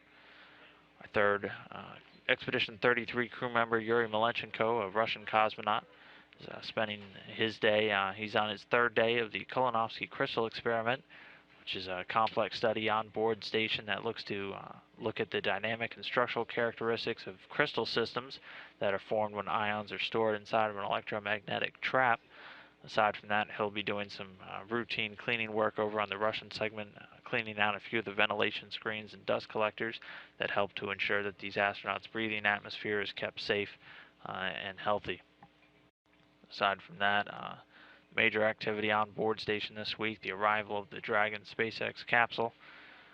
This was SpaceX's first commercial resupply mission to the International Space Station. You can see Dragon here, currently docked to the International Space Station at the Earth-facing side of the Harmony module. It was grappled yesterday morning, October 10th, at about 5:56 a.m. Central Time. Berthed just a little over 2 hours later at 8:03 a.m. And then Williams and Hoshide worked vigorously to remove the common berthing mechanism and get the hatchway open, allowing them to unload some of the 800 pounds of cargo brought up to them on board station. Der Konflikt zwischen Syrien und der Türkei nimmt an Schärfe zu. Türkische Kampfjets hatten gestern Abend ein syrisches Passagierflugzeug zur Landung in Ankara gezwungen. Ministerpräsident Erdogan sagte heute, bei der Durchsuchung sei russische Militärausrüstung gefunden worden. Der Transport militärischer Fracht habe den Luftraum der Türkei verletzt. Syrien wies Vorwürfe zurück, ebenso wie Russland, wo das Flugzeug gestartet war. Türkische Spezialeinheiten stürmen ein syrisches Passagierflugzeug. Es bestand der Verdacht, dass Waffen an Bord sein sollen. Der Tipp soll aus amerikanischen Geheimdienstkreisen gekommen sein. Zuvor hatten türkische F-16 Kampfflugzeuge die Maschine mit 35 Passagieren an Bord in Ankara zur Landung gezwungen. Wenn Waffen oder militärische Güter in einem zivilen Flugzeug transportiert werden, muss das 10 Tage vorher gemeldet werden. Auf einen Hinweis hin haben wir vor Ort eine Untersuchung durchgeführt und leider wurde eine derartige Ladung gefunden. Das Wort Waffen nahm Erdogan nicht in den Mund. Nach seiner Darstellung waren die beschlagnahmten Güter von der russischen Kammer für Industrie und Chemie an das syrische Verteidigungsministerium adressiert gewesen. In der Zwischenzeit berichten Medien im Land, dass es sich um Elektronik für Kommunikationseinrichtungen und Raketenbauteile handeln solle. Stellen in Moskau und Syrien haben von Luftpiraterie gesprochen und sich beschwert, dass mit den Passagieren nicht gut umgegangen worden sei. Beide Länder stritten ab, dass militärische Güter an Bord des Airbus gewesen sein sollen. Die Türken haben bei der Durchsuchung nur zivile Fracht gefunden, Pakete mit elektronischer Ausrüstung, die ordnungsgemäß deklariert waren. Der Zwischenfall hat die ohnehin angespannte Lage im Syrien-Konflikt weiter verschärft. Es klingt wie in einem Spionagethriller. 2 türkische Kampfjets zwingen ein syrisches Passagierflugzeug zur Landung, weil sich an Bord der Maschine militärisches Material befinden soll. Gestern Abend. Noch mehr Brisanz erhält die Story, weil die Maschine aus Moskau nach Damaskus unterwegs war und Russland als einer der letzten Waffenlieferanten des ansonsten recht isolierten Assad-Regimes gilt. Das Problem ist, die Geschichte ist real. Und der türkische Premier Erdogan hat mit dieser Aktion gestern gleich 2 Mächte vor aller Welt bloßgestellt. Martin Weiß fasst die Geschehnisse zusammen. Um 2:30 Uhr am Morgen war die spektakuläre Aktion um das syrische Passagierflugzeug beendet. Die Maschine flog weiter Richtung Damaskus. Zuvor hatten türkische F-16 Kampfflugzeuge die Maschine aus Moskau kommend in Ankara zur Landung gezwungen. Wenn Waffen oder militärische Güter in einem zivilen Flugzeug transportiert werden, muss das 10 Tage vorher angemeldet werden. Auf einen Hinweis hin haben wir vor Ort eine Untersuchung durchgeführt und leider wurde eine derartige Ladung gefunden. Der Tipp, dass verdächtige Fracht an Bord sein soll, kam wohl aus amerikanischen Geheimdienstkreisen. Türkische Spezialeinheiten durchsuchten den syrischen Airbus 320, der nur 35 Passagiere an Bord hatte. Nach Erdogans Darstellung waren die beschlagnahmten Güter von der russischen Kammer für Industrie und Chemie an das syrische Verteidigungsministerium adressiert gewesen. In der Zwischenzeit berichten Medien im Land, dass es sich um Elektronik für Kommunikationseinrichtungen und Raketenbauteile handeln solle. Erst vor 4 Tagen hatten Erdogan und der russische Präsident miteinander telefoniert, weil Putin einen Türkei-Besuch am kommenden Montag abgesagt hatte. Der Zwischenfall solle aber die guten Beziehungen nicht belasten, heißt es, denn ein Ersatztermin für Putins Türkei-Besuch ist bereits gefunden. Doch heute sprachen Stellen in Moskau und Damaskus von Luftpiraterie und beschwerten sich, dass mit den Passagieren nicht gut umgegangen worden sei. Beide Länder stritten ab, dass militärische Güter an Bord des Airbus gewesen sein sollen. Die Türken haben bei der Durchsuchung nur zivile Fracht gefunden, Pakete mit elektronischer Ausrüstung, die ordnungsgemäß deklariert war. Die ohnehin angespannte Lage im Syrien-Konflikt verschärft sich weiter, weil jetzt die Unterstützer im Streit sind. Moskau auf Seiten des Assad-Regimes und Ankara auf Seiten der Rebellen. Am 11. März 2011, also heute vor genau 19 Monaten, ereignete sich der Atomunfall in Fukushima. Die Katastrophe hat hierzulande die Energiewende eingeläutet, über die wir ja zu Beginn dieser Sendung berichtet haben. In Japan aber werden nun ganz andere Folgen sichtbar. Mutationen bei Lebewesen, die durch Radioaktivität verstrahlt wurden. Bei Menschen noch nicht. Noch nicht. Aber was die Wissenschaftler jetzt schon an Insekten festgestellt haben, lässt die Forscher schaudern. Philipp Abrisch. Es sind die letzten Flügelschläge des Jahres. Der Herbst kommt auch für diese Schmetterlinge. Hier am nördlichen Stadtrand von Tokio ist die Biologin Chio Nohara unterwegs mit Handschuhen, Dosimeter, Atemmaske. Die grüne Wiese ist radioaktiv kontaminiert, doppelt so hoch wie erlaubt. Ein idealer Ort für die Forscherin. Wir untersuchen, wie sich Strahlung auf Schmetterlinge auswirkt, sagt Chio Nohara. Die Insekten haben einen Lebenszyklus von nur einem Monat. So können wir schnell feststellen, wie sich die Folgen von Radioaktivität langfristig weitervererben.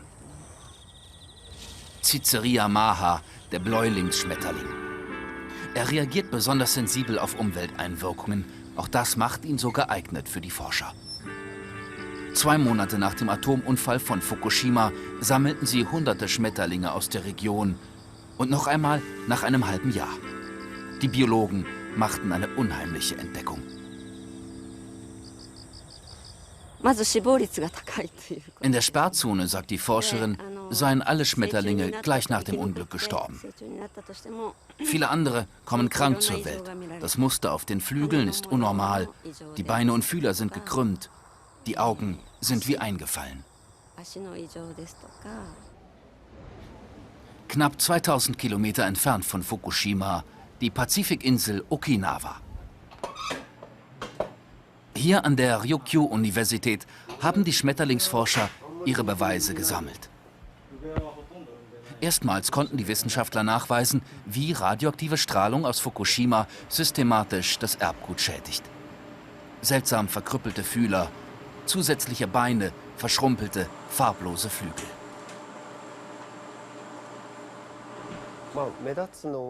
Die kaputten Flügel sind natürlich sehr auffällig. Auch die missgebildeten Fühler, die Beine und Augen. Manchmal, so erklärt der Projektleiter, finden wir sogar Schmetterlinge, die Mann und Frau in einem sind. Jeder zweite Schmetterling aus Fukushima ist geschädigt, sagen die Forscher aus Okinawa. Ihre Kollegen, die Käfer oder Vögel aus Fukushima untersuchen, kommen zu ähnlichen Ergebnissen. Die Strahlung habe das gesamte Ökosystem auf den Kopf gestellt. Zwar warnen die Wissenschaftler davor, die Ergebnisse 1:1 auf den Menschen zu übertragen, Chio Nohara aber plagt ihr Bauchgefühl.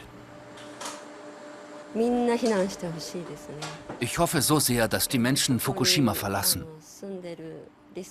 Keiner kann die Risiken abschätzen und nichts lässt sich rückgängig machen. Ich möchte nicht, dass die Mütter in Fukushima später bereuen, dass sie dort geblieben sind. Und das motiviert mich, weiter zu forschen.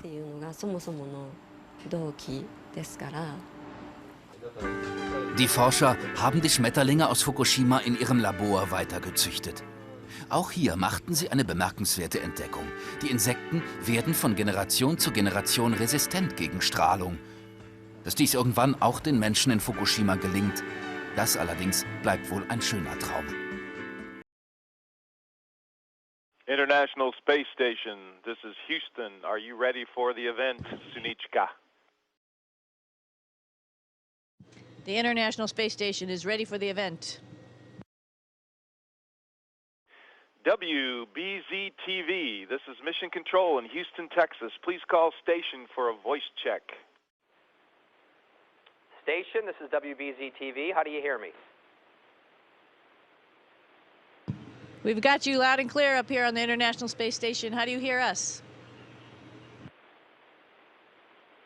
Excellent. So you can hear me perfectly, and I can see you and hear you perfectly, waving right back at you. We were just having a little bit of a debate. It's Sunny Williams, not Suni Williams. That's right. My real name is actually Sunita, so that's where people get a little bit mixed up. But I think my mom always wanted to call me Sunny, so most people call me Sunny.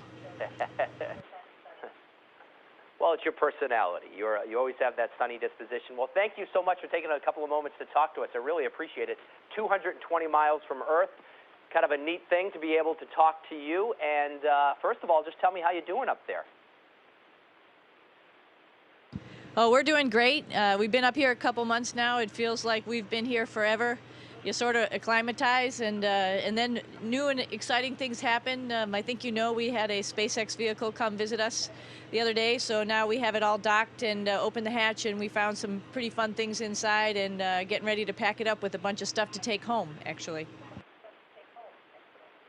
And I heard that part of your delivery the other day was some homemade ice cream. Was that a big deal? Yeah, we still have a bunch of it. It's up in the freezer. We've only we're up here. You can't just go to the grocery store and fill up, and so we're maybe a little miserly and eating it slowly. But yeah, we have ice cream up here now, and we're enjoying every moment of it. And I did a lot of research because I needed to know. It was a chocolate vanilla swirl, correct?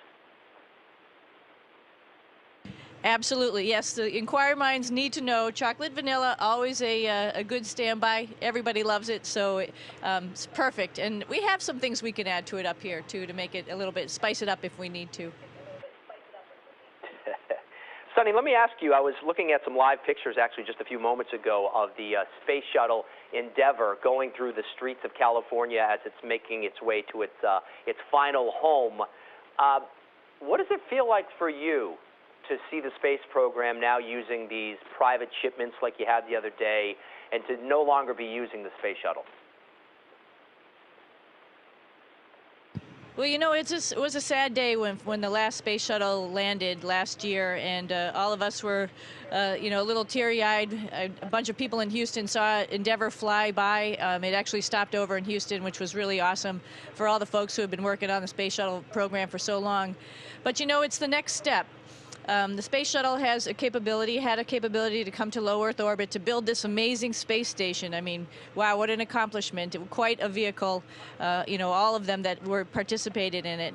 But, you know, as NASA, our next step is moving out of low Earth orbit, maybe going to back to the moon, an asteroid, onto Mars, and the space shuttle wasn't the vehicle for that. And so we've got to spend our money and our attention and our expertise on building the next spacecraft. And I think, you know, that's just a step in the right direction. So, you know, hats off to the space shuttle team. Amazing vehicle. Like I said, built my home right now, so I can't complain about it at all. But, you know, maybe time to retire and bring something new. Sunny, have you looked at the Mars rover and thought to yourself, you know, I'd like to go there? Absolutely. You know, that thing's about the size of a VW Bug, so it might be a little bit of a squishy ride, but, you know, our Soyuz capsule, too, isn't that much bigger, the part that we ride in. But then when you see the pictures of Mars, how could you not help but think, man, I'd like to be there. I'd like to be the guy making the decision whether or not we should test this area, if water flowed here, or if, where's the next area to look at. Give it that human touch there on that surface of that planet. But we'll get there. You know, a combination of robotics and human spaceflight. I think the next generation of explorers, the kids who are in elementary school today, are going to be there. Let me ask you, Sunny, over the past couple of years, every time we've mentioned Sunny Williams, we've always referred to you as either Needham's Own or the pride of Needham. But over the past couple of months, you've had some competition there. Aly Raisman, also now being called Needham's Own. I know you've been up in the space station while all the Olympics were happening. Give me your thoughts on seeing what she did. She's amazing. Actually, we got to watch the Olympics sort of real time. We can uplink TV, and I made a point to make sure we were watching the gymnastics when the U.S. women's team was on. And just right down there, we were watching. I was wearing my Needham Rocket sweatshirt, cheering for her. It was awesome. Do you think, I mean, you have a little bit of help there with the lack of gravity, but do you think you could do a few Aly Raisman type flips for us? Oh, I'm a perfect 10 up here. I wouldn't compete with her on the ground, but I'm pretty good up here. Oh, here she goes. Oh, pretty good. Pretty good. All right. Everyone gives you a 10 except for the Russian judge. Gives you a 9.6. But we could talk about that later on. I know also, Sunny, that you are a big Red Sox fan. You've been up there since July, which means you didn't have to watch the second half of the season, which was probably a good thing. Yeah, I'm still a Red Sox fan. You could probably notice in my flip I'm wearing my Red Sox. I have faith. I'm happy it's football season and the Patriots are doing well, so go Pats. That's right. We always have the Patriots to fall back on. Very, very good point. And I just wanted to ask you, a couple of weeks ago, you did a triathlon. Now, when I first read this, I thought, how do you do a triathlon in space? So can you explain how that works? Certainly. Actually, right here in front of the camera is the bike. It only has, you only have to clip in with pedals. You don't have to sit down, of course, because there's no gravity, so there's really no sitting. So that's the bike. We have a treadmill around the corner, and also we have a weightlifting machine. It's called the Advanced Resistive Exercise Device. And that actually is like a bar, like a normal bench press bar, which you can do squats on and deadlifts, as well as upper body. And so for the triathlon, I looked at how much time it would probably take me to swim, and we organized an exercise program of about 15 exercises on the ARED, which worked everything from upper body all the way lower body, including abs, for about 20 minutes. And then I got on the bike and essentially did the same profile that the guys did in California, and then ran 4 miles on the treadmill. And so my transition areas were a little bit shorter. I wore the same clothes, so I didn't have to change like that or anything from one exercise to another. Did change my shoes and got some water in between time too. So it was an imitation, but it was pretty close. I was pretty tired at the end of it. That's pretty cool. And do you have any plans? I know that you have run the Boston Marathon before. Any plans to run it again in the future? Absolutely. You know, my folks live in Falmouth right now, and so this year I ran on the space station with my sister, just like I ran the marathon last time I was up here, the Falmouth Road Race, which is only 7.2, and I was happy it was a little bit shorter than the marathon. But I think with working out up here, I'm feeling pretty strong, and so when I get home, I hope to run the Boston Marathon again. It's a great town. I love Boston. I love being close by there, in it, you know, being part of it. When I talk fast, the accent comes out, so that's good. I haven't lost it, so I definitely plan on running the Boston Marathon again.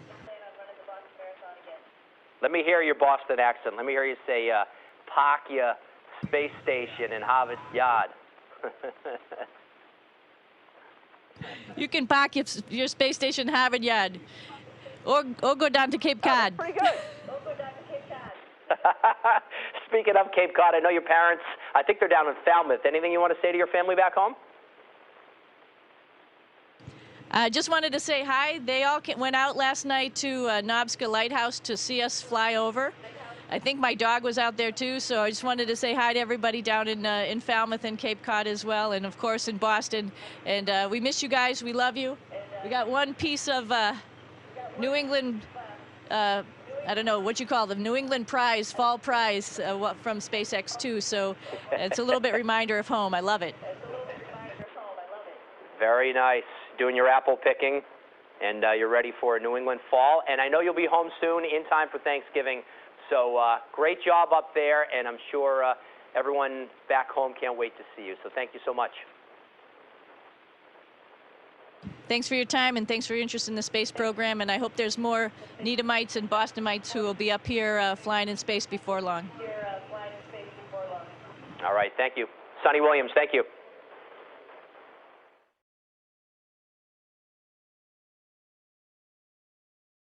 Station, this is Houston ACR. Thank you. That concludes today's event.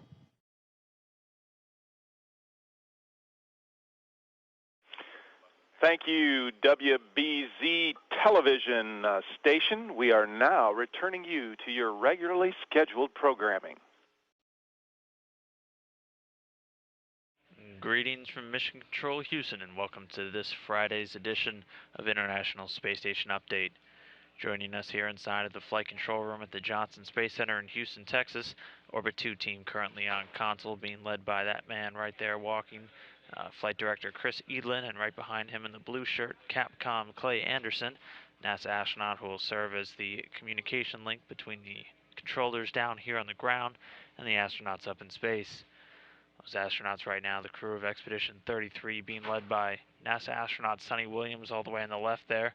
In the middle, Russian cosmonaut Yuri Malenchenko, veteran spaceflyer on his 5th space flight. And then all the way on the right, Japanese astronaut Aki Hoshide on his 2nd flight, a veteran of one previous shuttle mission.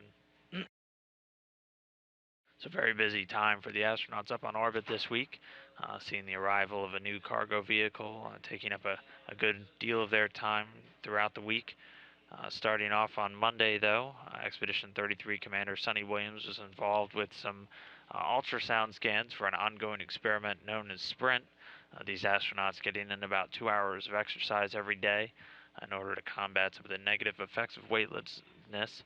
Sprint is an ongoing study to see if shorter exercise periods, but at higher intensities, can have a better effect at combating some of the negative effects of weightlessness. So she was taking some ultrasounds of her legs, being assisted by Aki Hoshide, and then transmitting all of that data down to researchers on the ground. Sonny also took some time to do a ham radio pass using standard ham radio equipment with the St. George International School in Luxembourg, getting a chance to talk to students and answer their questions directly from the International Space Station. She's also going through a conference with controllers down on the ground as they continue to prep for the arrival of the Dragon SpaceX capsule, which would arrive the following day. Also on Monday, Aki Hoshide was continuing his extended session of the ESA energy experiment. The energy experiment looking to further understand the direct relationship between nutrition and the effects of space on the astronauts' energy levels, also helping to further determine the energy requirements that are necessary for recommending healthy nutrition in these astronauts during their extended stay in weightlessness. Aki also working on the water recovery system on board the station. He's filling up one of the contingency water containers and also transferring some of the urine that is stored over to the urine processing assembly, which is then processed and then filtered back into potable drinking water for this Expedition 33 crew. Our third crew member on board, Yuri Malenchenko, spent Monday doing some routine servicing of the Environmental Control and Life Support System, or ECLSS, over on the Russian segment inside of the Zvezda service module. He's also working with the Russian identification experiment, which looks to study different dynamic loads on the station structure, especially during dynamic events. And he was downloading some new structural dynamic measurements to the computer's readers. Moving on to Tuesday, Sonny Williams relocating a laptop for the upcoming capture of that Dragon spacecraft, which was scheduled to take place on Wednesday. She was relocating a few items over to the cupola, where her and Aki Hoshide would be standing by the robotics controls. She also got the vestibule ready for fitting the airlock and the Harmony module, where the Dragon would be arriving and docking, and also going over some cargo review procedures, going over some of the lists of high priority items that would need to be offloaded first off, and then any other cargo operations during a tag up with controllers down here on the ground. She was also doing some on-orbit training. The astronauts had access to a few simulators as they walked through the steps that would be necessary to capture the Dragon spacecraft with that station robotic arm, also known as Canadarm2, also going over some computer-based training on general vehicle operations to assist in her knowledge while the vehicle is docked to the station for about 18 days.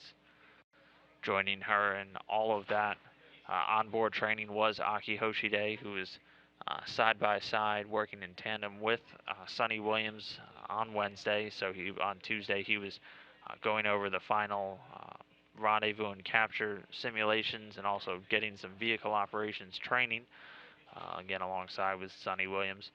Aside from that, he was inside of the Japanese experiment module doing a pretty thorough analysis of the microbiological environment. He's using a device known as the SWAB ASD, or the Surface Water and Air Biocharacterization Air Sampling Device, just getting a readout of the general environment on a microscopic scale inside of that Japanese experiment module. Meanwhile, on Tuesday, Yuri Malenchenko, our Russian cosmonaut, immediately woke up and participated in the Sprut experiment, a Russian medical research project on the distribution and behavior of human body fluids in zero gravity. Since these astronauts are in that extended period of weightlessness for long periods of time, it doesn't have the same effect.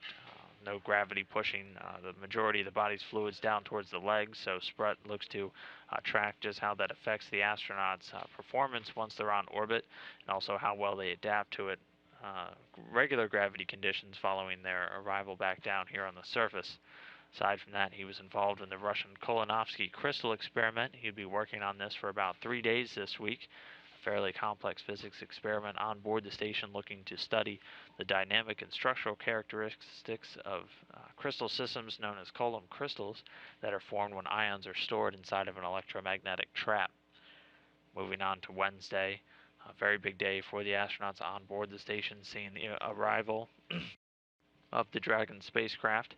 Sonny Williams started her day out moving the crew command panel into their position inside of the cupola that would be used for the crew, her and Aki, to interact with the Dragon capsule during its final approach as it moved through a series of different stop and hold points.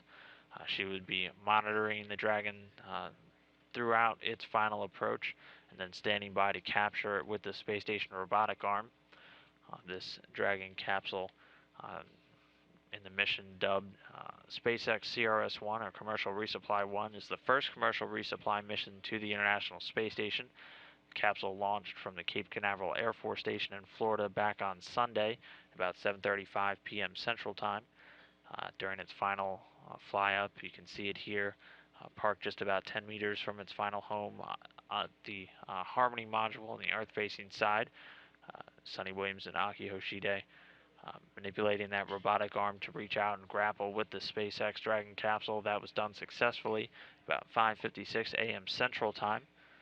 Following that successful grapple, controllers down here in Mission Control maneuvered the Dragon spacecraft into its final docking attitude, and then once it was finally lined up, it was then the robotic arm was taken back over by Williams and Hoshide as they guided it in, berthing it with the Harmony module. That successful berthing coming at 8:03 a.m. Central Time. Following that berthing, the astronauts would go through and do a system of leak checks to make sure everything was latched in correctly and they had a good mate between the two spacecraft. Also going through and removing a number of the different components of the common berthing mechanism so they could get into the actual hatch opening. And again, Williams doing all of this on Wednesday. She was assisted throughout the day in handing off control of the robotic arm and some of the berthing operations with Aki Hoshide. But this Dragon spacecraft taking up pretty much their entire day on Wednesday. They were able to open up that hatch at about 12:40 p.m. Central Time, again on Wednesday. Moving on to Yuri Malenchenko, also on Wednesday, was working on a few more experiments on board the Russian segment. He spent a few hours working through the typologia experiment, which is an assessment of the mental state of these astronauts and also their prediction and correction quality. Basically just recording their ability to perform different tasks through a series of exercises, looking to track throughout their space flights any cognitive differences that they may experience. He's also back at working with that Kolonovsky crystal experiment for the second day in a row, and did a pre-pack of a Freon leak analyzer, which is scheduled to be returned down on the Dragon spacecraft, which will be bringing back down about 1,600 pounds of supplies once it departs the International Space Station a little bit later in November, or a little bit later this month. Moving on to Thursday, Sonny Williams working with the environmental health system on board the International Space Station, removing a buffer container from the total organic carbon analyzer, which is one of the items in that environmental health system that looks to track any potential contaminants in the astronauts' drinking water. She's also taking a few samples from the water processor assembly. Aside from that, she was unloading some cargo throughout the day from the SpaceX capsule, removing the double cold bag and also activating the newly arrived NanoRacks experiment, and transferring a few of the cold stowage items from the Dragon's glacier freezer over to one of the Merlin lockers on board the International Space Station. She also took some time out from her activities to speak with reporters from ABC News and CNN, giving them a look at life inside of the International Space Station. Meanwhile, Aki Hoshide spent much of his day on Thursday transferring cargo out from that newly arrived Dragon spacecraft. He was also swapping out one of the hard drives in the crystal liquids and crystallization experiment. But again, much of his day spent on Thursday inside of that Dragon capsule, removing some of the 800 some pounds of cargo that arrived on board the station, and then also prepping it for the installation of any items that'll be sent back down to the ground. Also on Thursday, Yuri Malenchenko continued his third day of that Kolonovsky crystal experiment, and also cleaned up a few ventilation screens and dust collectors over in the Russian segment, ensuring that the breathing atmosphere inside of the International Space Station is receiving the proper scrubbing of different potentially harmful particles. Just some of the routine maintenance that goes on part of these astronauts' day to ensure that their living environment in the orbiting laboratory is kept safe and healthy. All that brings us to today on Friday. Sonny Williams earlier in the morning doing an audit on one of the contingency water containers inside of the environmental health system on board the International Space Station. She'll also be spending much of today transferring some of the cargo from the station into the Dragon spacecraft. As mentioned, it'll be bringing down a total of 1,637 pounds of supplies once it returns back down to the Earth for a splashdown a few miles off the coast of California. Among this 1,600 pounds of supplies, over 800 will be scientific research specific, returning down a number of samples from many biological experiments being conducted on board station that have been stored in freezers. Since the retirement of the shuttle, no large downmass capability has been available to the crews on board the International Space Station.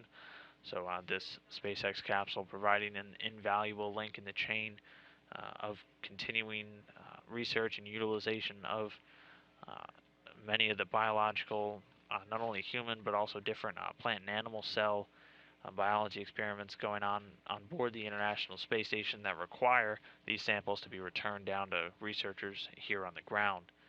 So Sunny transferring a bunch of cargo over into the Dragon spacecraft today. She also got a chance to speak with some reporters in her native Massachusetts from WBZ TV, again giving them a look inside of life on board the International Space Station and all the activities she's been up to during her increment as Expedition 33 commander.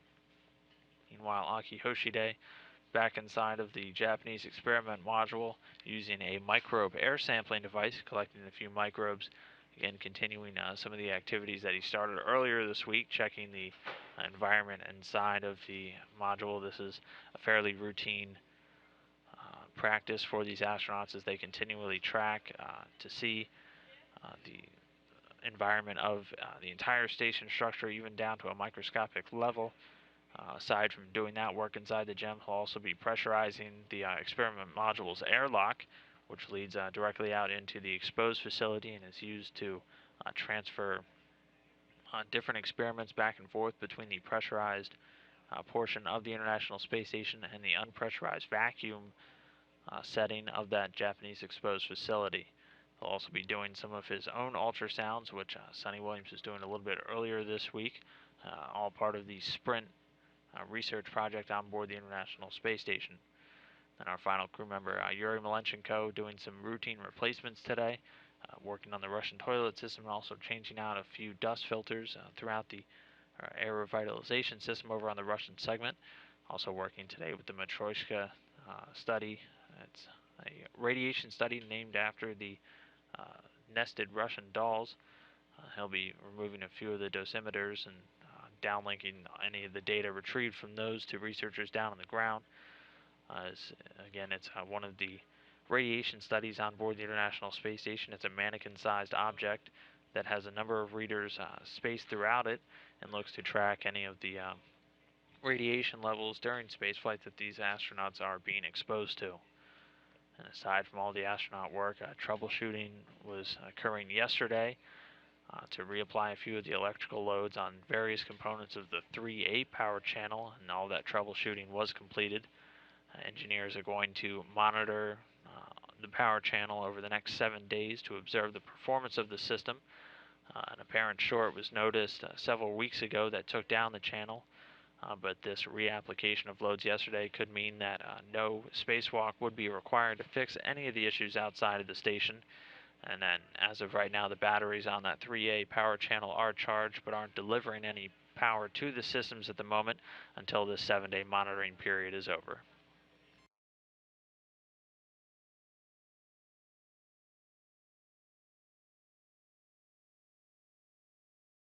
Mitten in der Euro-Schuldenkrise hat das Nobelkomitee ein Zeichen gesetzt.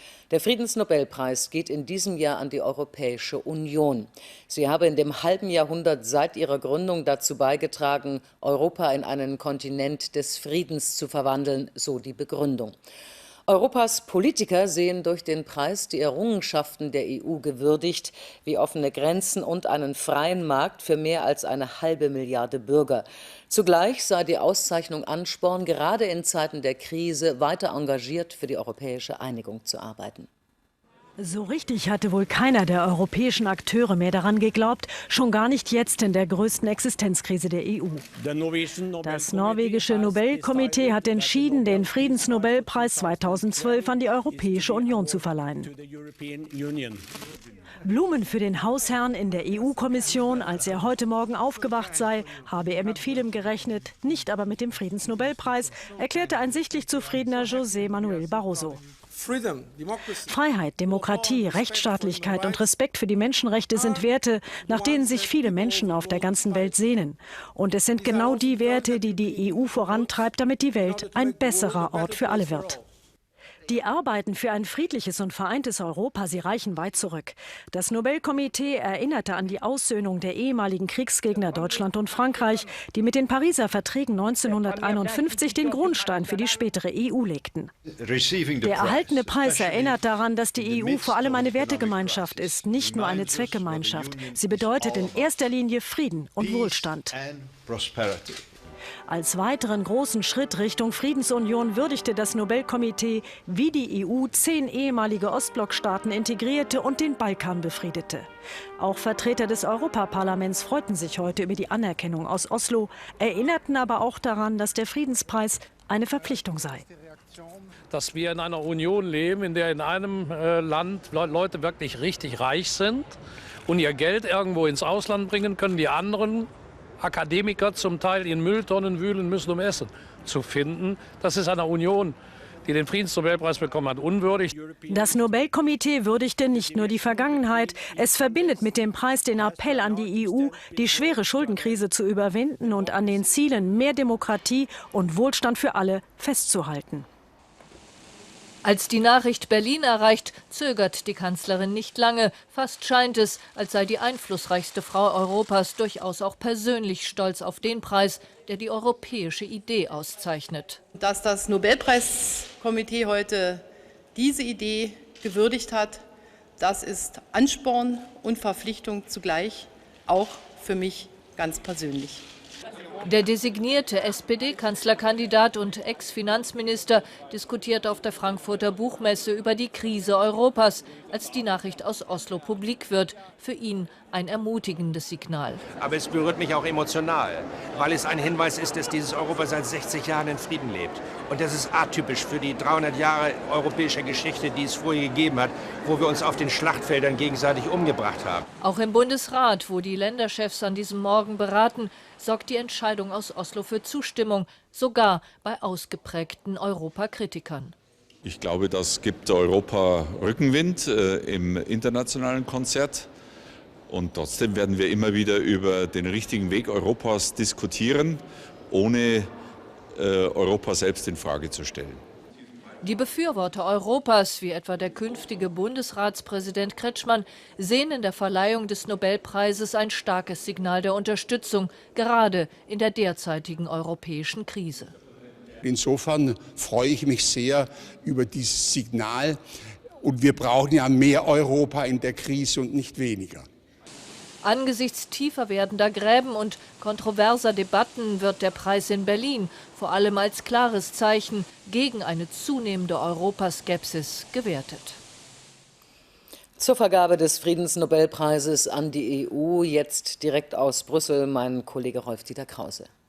Natürlich freuen Sie sich hier in Brüssel. So oft werden Sie ja nicht gelobt.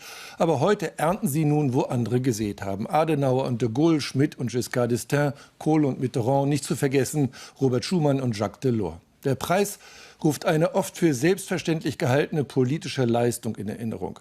Die Konflikte, die Fremdheiten, die Animositäten sind in Europa ja nicht verschwunden. Wir erleben das gerade mehr denn je. Aber die EU hat das Schlachtfeld durch den Verhandlungstisch ersetzt.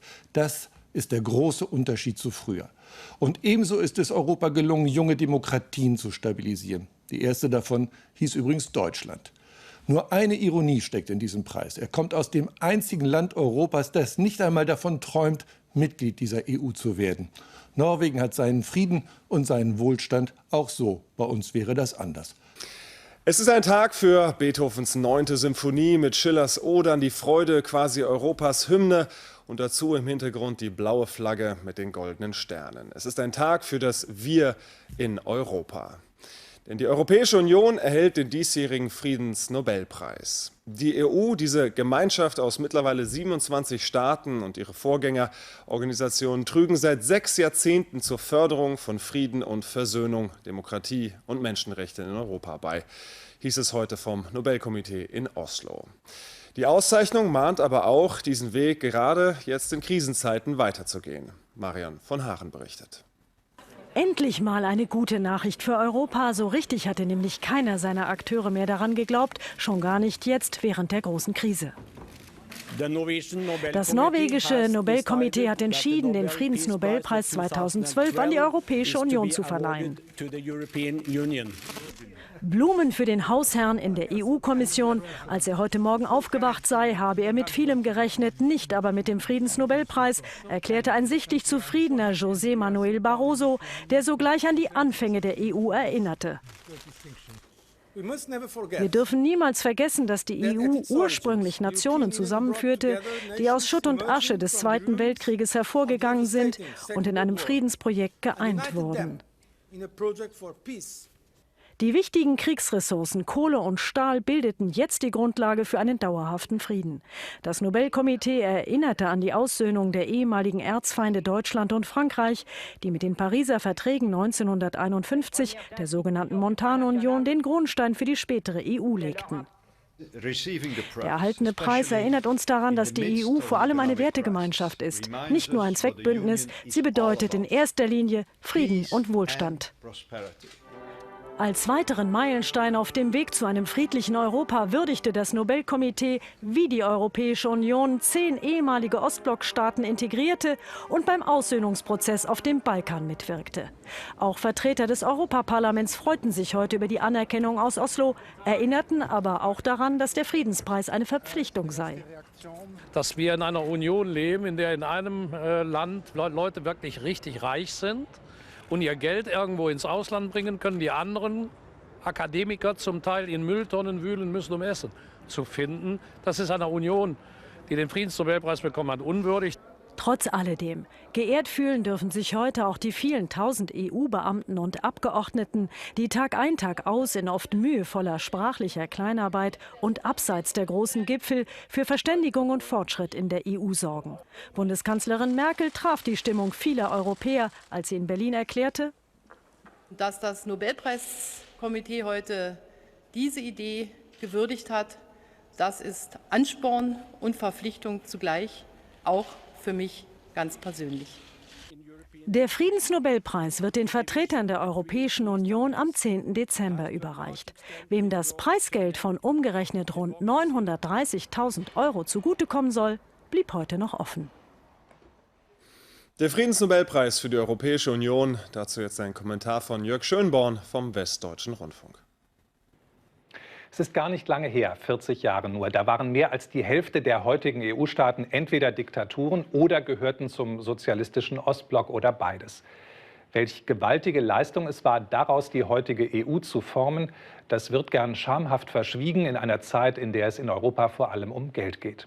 Gerade deshalb wärmt mir diese Entscheidung das Herz. Ich freue mich drüber. Vielleicht auch, weil mich Sätze ärgern wie, wenn der Euro stirbt, dann stirbt Europa. Da verschwindet die große Idee hinter kleiner Münze. Wie immer der Satz auch gemeint ist, der steht für eine Politik des Durchwurstelns, des Tastens, der Ängstlichkeit. Vor 40 Jahren in der Zeit der Nationalstaaten wurden Grenzen verteidigt mit Armeen und Raketen. Heute in der globalen Welt sind die Grenzen offen. Dafür gibt es neue Bedrohungen. Wer Geld hat, für den gelten fast keine Regeln mehr. Und wer keins hat, muss immer härter dafür arbeiten. Und die zentrale Frage ist, wie schützen wir uns davor? Die Europäische Union birgt die Chance, dass wir gemeinsam verteidigen, was uns wichtig ist und was in anderen Gegenden der Welt wenig zählt. Nicht nur Demokratie, Toleranz, Respekt vor Andersdenkenden, Andersgläubigen, der faire Ausgleich zwischen Arm und Reich. Dieser Friedensnobelpreis ist ein Auftrag an uns und an unsere Politiker, ein Auftrag abzuwägen, was uns in Europa wichtiger ist. Kurzfristig das Geld zusammenzuhalten oder langfristig für sozialen Frieden zu sorgen. Europa ist mehr als der Euro und auf dem Spiel steht mehr als nur eine Währung. Ist das alles zu dick aufgetragen? Ich finde, ein bisschen mehr Pathos täte uns gut. Nicht wer Visionen hat, muss zum Arzt. Wer in der heutigen Lage keine hat, der sollte zum Arzt gehen. Beim Boxen nennt man so etwas Wirkungstreffer. Das, was der Herausforderer vergangene Woche setzte beim ersten TV-Duell zwischen US-Präsident Barack Obama und dem Kandidaten der Republikaner Mitt Romney. Prompt zog der in Umfragen mit dem Amtsinhaber gleich. Und nun hoffte Romney auf weitere Punkte beim Schlagabtausch der beiden Stellvertreter.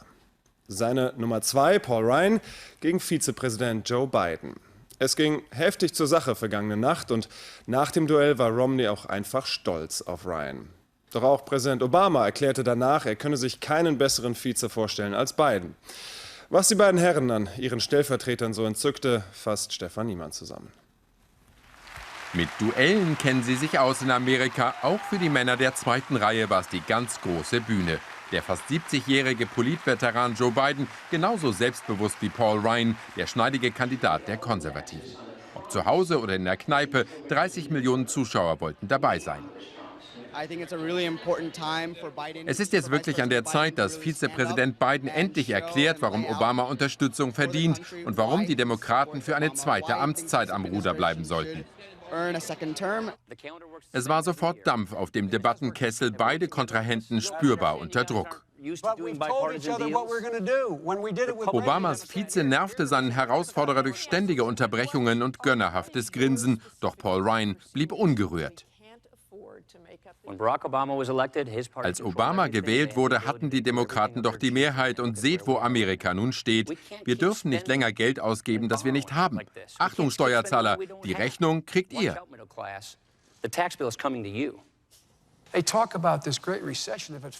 Sie reden dauernd über die Wirtschaftskrise, als sei die vom Himmel gefallen. Dabei hat er doch mit seinen Republikanern dafür gestimmt, 2 Kriege auf Pump zu führen. Leute, benutzt euren Verstand. Wem wollt ihr vertrauen? Erleichtert reagiert das Kneipenpublikum in Washington, mehrheitlich Demokraten. Der angriffslustige Biden konnte Punkte gut machen, die der schwächelnde Obama verloren hatte. Aber auch Paul Ryan hat seine Anhänger begeistert. Bei Wirtschafts- und Steuerfragen war Ryan deutlich besser. Er hat klar konservative Werte vertreten und gezeigt, wie wir aus den Schulden kommen. Wahlentscheidend war dieses Duell wohl nicht. Amerika wartet gespannt auf Dienstag. Dann steigen wieder Barack Obama und Mitt Romney in den Ring. Our view of Dragon becoming even clearer as the spacecraft closes in on the orbiting complex. With its arrival to the International Space Station on CRS-1, the first commercial resupply mission to the orbiting laboratory, the SpaceX Dragon spacecraft delivers critical supplies and materials.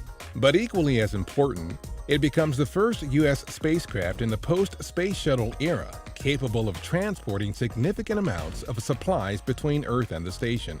The Dragon isn't free drift, it is not steering itself any longer.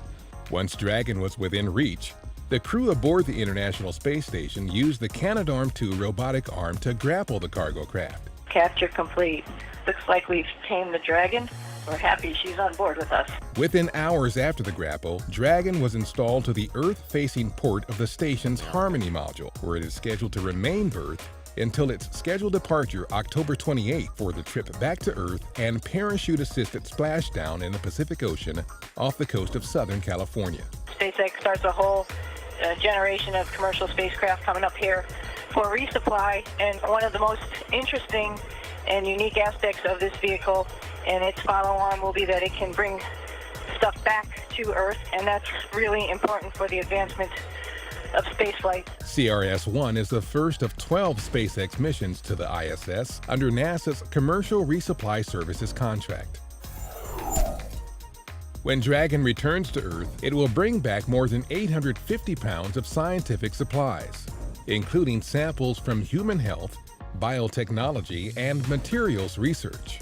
Though resupplying the ISS is important, the timely return of significant numbers of science samples for analysis enhances the amount of scientific research that can be done on the ISS. NASA joined with ATK Space Systems at the company's Promontory, Utah headquarters to highlight new cost-saving measures used in the manufacturing of the largest and most powerful solid rocket booster ever built for flight. Qualification Motor 1 is being assembled by ATK in Promontory for NASA's Space Launch System. The company's value stream mapping system has helped ATK identify inefficient processes and procedures, thereby reducing assembly time and saving millions of dollars in manufacturing costs for the SLS. The 4-segment motor will be fired on its test stand next spring. The SLS will launch NASA's Orion spacecraft and other payloads beyond low Earth orbit and provide an entirely new capability for human exploration. Training continues for Expedition 3334 Soyuz Commander Oleg Novitsky, NASA flight engineer Kevin Ford, and Russian flight engineer Evgeny Tarelkin as the International Space Station's next crew prepares for its mission.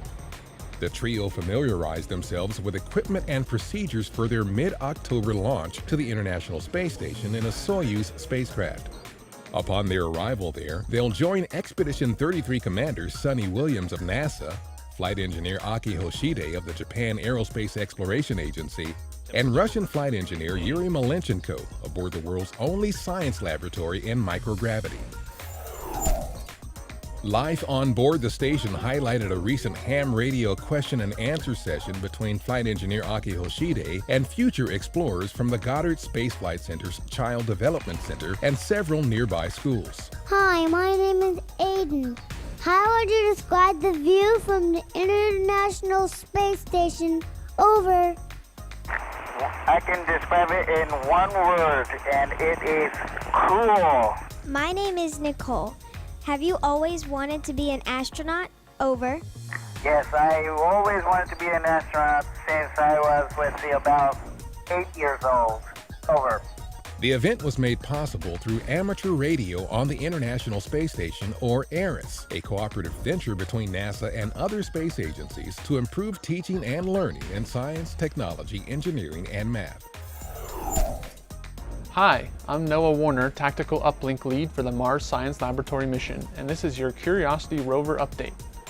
Curiosity is currently at the Rocknest location inside Gale Crater. When we first arrived at Rocknest, we performed a wheel scuff maneuver. This is our rover's version of kicking up the dirt with your hiking boot to determine if the Rocknest area was indeed a good first scoop target.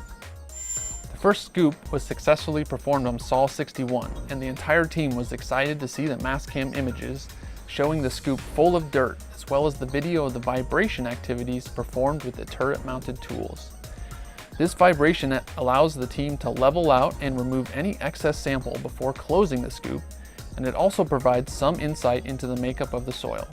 Any large particles would tend to float up to the top as the entire sample is vibrated, much the same way you would shake out the marshmallows in your box of Lucky Charms. Looking carefully at images, the team noticed a bright object lying on the ground just in front of the rover. We typically call something like this FOD, Foreign Object Debris. The ChemCam remote micro-imager captured a high-resolution image of the object showing that it is most likely a benign piece of plastic or shrink tube left over from a terminated wire. This could have possibly come from the rover or from the descent stage separation event during landing. Curiosity processed the scoop sample through Chimera, our labyrinth of passageways at the end of the arm that we use to sieve and portion the soil sample. We did some internal sandblasting by vibrating the sample at different orientations of the turret in order to remove any internal contamination. The team dropped the first scoop off to the left side of the rover, and in upcoming sols we will make our first attempt to drop off sample to the observation tray and the ChemIn instrument. We plan to be at Rocknest for the coming week to complete our scoop activities, and then we'll get back on the road to Glen Elg, where we'll be looking for our first rock to drill. That's your Curiosity rover report. Check back soon for more updates.